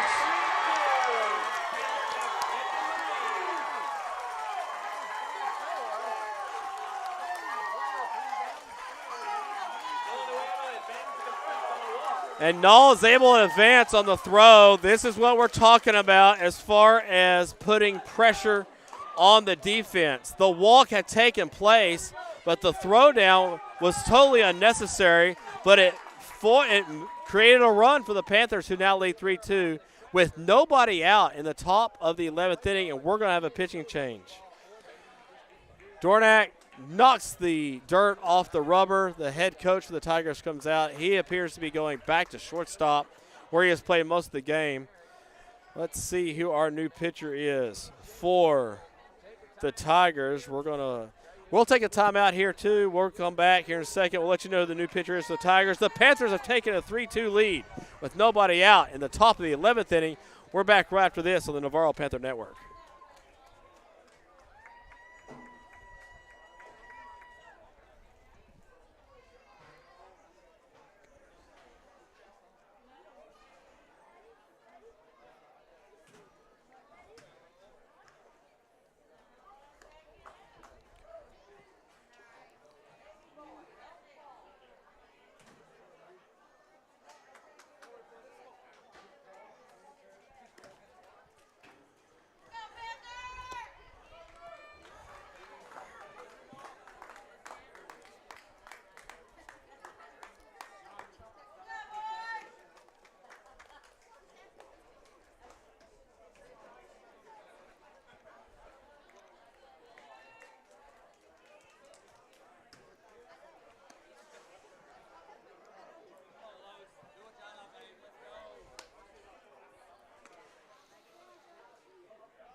Gunnar Sanchez has come on for the Sealy Tigers here in the top of the 11th inning.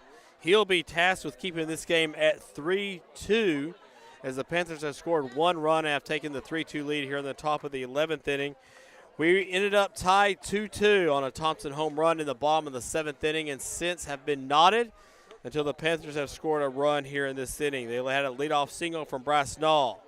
Then a fielder's choice from Gavin Newberg, but Null was safe at second on the error on the E5. That was the first throwing error of the night by any team.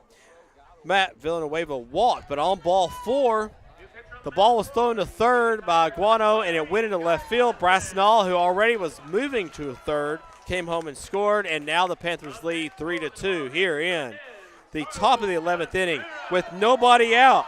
Gavin Newberg's on second. Matt Villanueva is at first, and Carlos Contreras has stepped in, and he has turned a bunt, and he lays it down.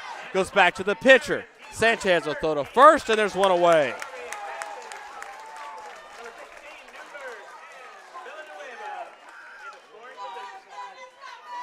So the first out of the inning occurs on the sacrifice by Contreras. The Panthers now have runners at second and third here with one out here in the top of the 11th inning. Austin Davidson steps in. He walked in his last at bat walked in another at bat, was hit by a pitch and grounded out. Seeley has called everyone in. It's a squeeze bunt. Aguano is not able to run down the runner. We're trying to see if an out was called on the squeeze play. And I don't see anyone saying that he's out. Aguano is sitting in the middle of the baseline between third and home. I love the attempt there by Newberg and Davidson to do the squeeze bunt, especially with the 9-hole hitter up. But right now, no out has been recorded or been called by an umpire as Newberg retreated to the third base. So with one out, this is a good time for a squeeze by Cavazos and the Panthers, and the attempt now is being called out. But my question is, who actually called him out? Who saw the tag? It was a good attempt there by the Panthers to try to make something happen. So there's 2 outs now. Aguayo will be credited with the 2 unassisted on the tag of Newberg. Now at second with 2 outs will be Villanueva. Davidson has what should be 1 strike on him unless he pulled back. Yes, there's a strike now on the board. So 0-1's the count with 2 outs. Here's the pitch from Sanchez. Davidson cue balls the pitch down to Coach Morelli in the first base coach's box. 0-2 count. Davidson now down 0-2. It's a 3-2 game. Villanueva on second. A single scores the run. Hit hard down the third base line, but foul. Toward the dugout of the Tigers. Coming up on the 3-hour mark of this game that was just rolling really quickly through 5 innings. But then we've gone to 11 innings here tonight. What a classic elimination game. 0-2's the count. 2 outs. Here's the pitch. It's a curveball. Misses up.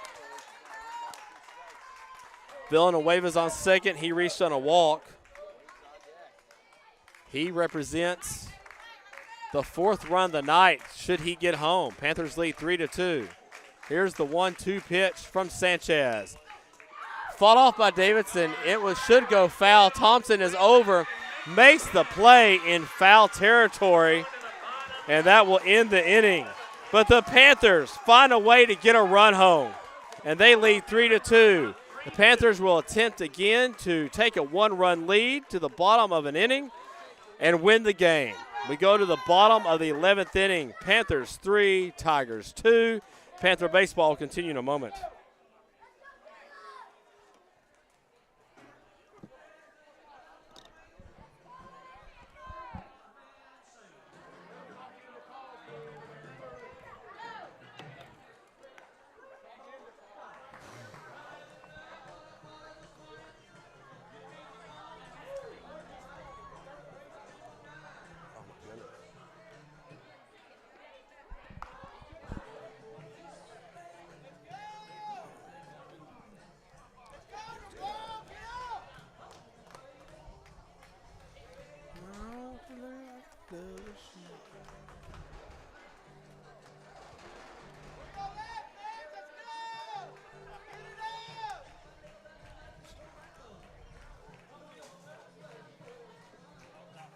Oh, baby.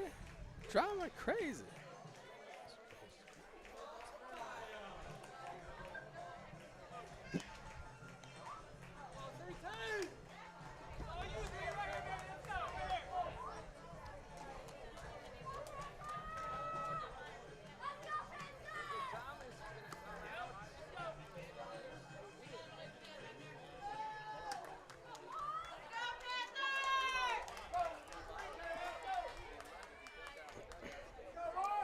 Caleb Thomas back on for the Panthers here in the bottom of the 11th inning. Panthers lead 3-2. A win, and we will have Game 3 tomorrow. If Caleb Thomas and the Panthers can hold this one. Otherwise, Seeley will go home with the area championship. So Garrett Ned steps in. He's the pitcher, now the shortstop again for the Tigers. First pitch from Thomas is a strike on the outside corner. Gets ahead of Ned, 0-1. Ned on the night, his first time to face Thomas is 0 for 3. He walked back in the 3rd inning. That was a long time ago. We're in the 11th. Here's the 0-1.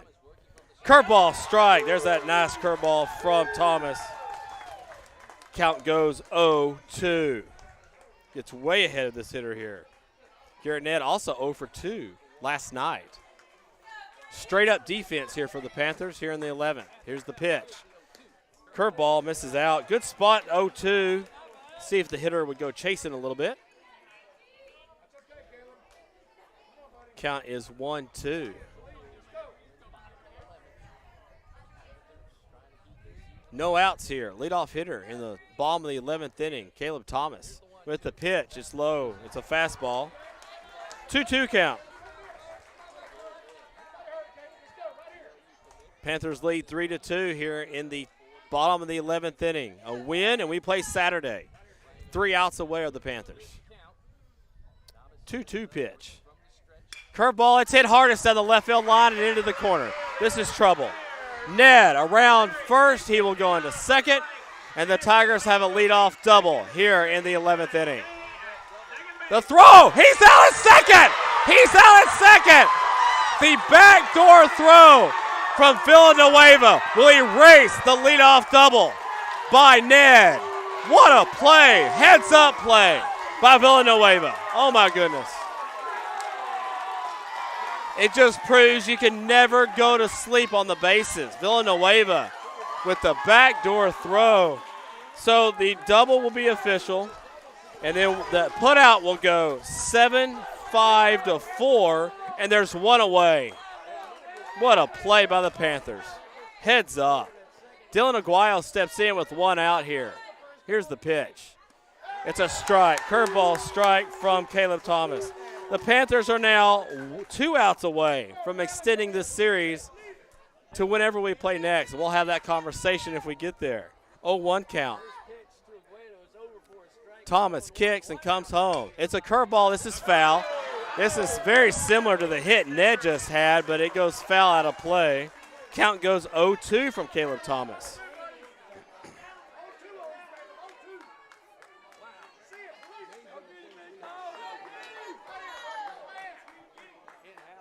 Caleb Thomas ahead in the count 0-2. 1 out here in the bottom of the 11th inning. Panthers lead 3-2. Looking for 2 more outs. Here's the pitch. It's a curveball, misses way up. His elbow dropped. It launched the curveball up high out of the zone. Could be a possible sign Caleb's getting a little tired. This is his 5th inning of work. He took over for Percher back in the 7th inning. 1-2 pitch from Thomas. It's a fastball, it's out. Zimmer had to reach way across the plate for that one. 2-2 count. Zimmer has managed Percher. He's now managing Thomas with 1 out here in the 11th. Panthers find themselves just 2 outs away from extending this series. Here's the pitch. Curveball in the dirt. Count goes 2-2. Drop the elbow again. Full count now. Thomas will look to get Aguayo out. Aguayo, he's 0 for 4 on the night. 3 ground outs and a fly out to center. Has not seen Thomas all tonight. 3-2 count. 1 out. Thomas set the belt, comes home. It's a curveball swinging. It was up, but Aguayo could not make the adjustment. The curveball went from his letters down to the belt. There's a high curveball, but Aguayo sit down. The Panthers are 1 out away from extending the series into what we hope will be Saturday, but we'll just have to see. Parker DeBerry steps in. 2 outs. Thomas kicks and delivers home. DeBerry swings, strike 1. Thomas gets ahead with the fastball. So if the Panthers wrap this up, we'll start talking about game 3 here in a minute. 0-1. DeBerry popped out to second his last at bat against Thomas. The 0-1 misses outside fastball. Count goes 1-1 now. What a big play by Villanueva. Get the back door out after the leadoff double by Ned led off the inning. It's a 1-1 count. Thomas sets at the belt and comes home. Curveball is hit to right field. This is in. Landon Taylor's there. And the Panthers have extended the series into Game 3. The Elimination Classic has been won 3-2, and the Panthers have won this to extend the series. So Sealy won Game 1 4-3. The Panthers win Game 2 3-2 in 11 innings. And we will await Coach Cavazos coming over. He wants to have a post-game conversation with us. We'll let them shake hands and get Cavazos over here as soon as we can. What a game this was. The Panthers win 3-2 in extra innings. So let's talk a little bit about what Game 3 could be. Now, Game 3 is scheduled for 1 o'clock here at Hallisville tomorrow. That is dependent on the weather and what's going on. I know San Antonio has already been placed under a severe thunderstorm watch and a flood watch. Weather is expected to move in here to this area tonight. So the question will be where and when this game will get to be played. Right now, again, it's a 1 o'clock start tomorrow. Both teams will have to deal with the question of who throws tomorrow. Both teams have gone deep into their bullpen. Both teams will have pitch counts issues tomorrow. And that's part of the point of a 3-game series is to test the depth of a team and pitching staffs. And so that's what each team will have to go home tonight and figure out who starts. Caleb Thomas has now thrown 5 innings for the Panthers. He would have been your Game 3 starter if this game ended on time. But now the game has not ended on time, and so it will become a very interesting setup to who and what.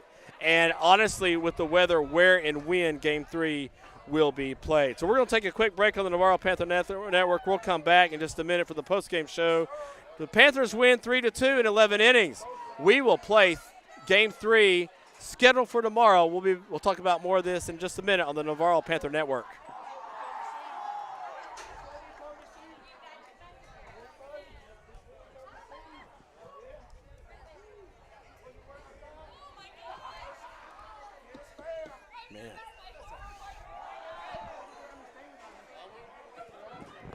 Welcome back to the Navarro Panther Network. I'm Clay Scarborough. I'm going to be joined here shortly by Coach Cavazos. I see him running over right now. We'll get the headset on the man after that 11-inning affair. Coach Cavazos, thank you for joining us after all that.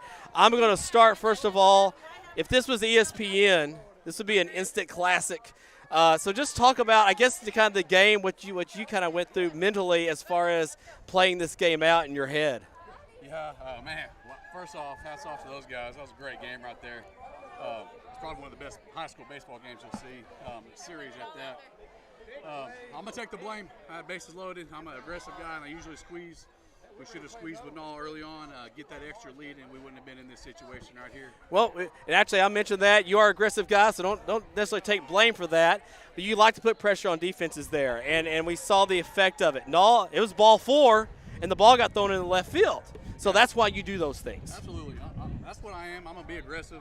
But I told those guys that's my fault, and I told them to pick me up. And to me, that's what a coach does. We don't want to ever blame anything on the kids, and we want to take the blame, and they're always going to play for you. And they did just that. They kept on fighting. CT came in and pitched his butt off. Well, that's where that's where I wanted to go next. CT comes in. He would have been your number 3 starter. We'll see. We'll talk about that more in just a minute. But shutdown work from CT right there. I mean, just amazing job coming in. And he's not even one of your regular guys.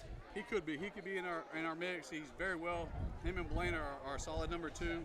He was coming through some injuries early.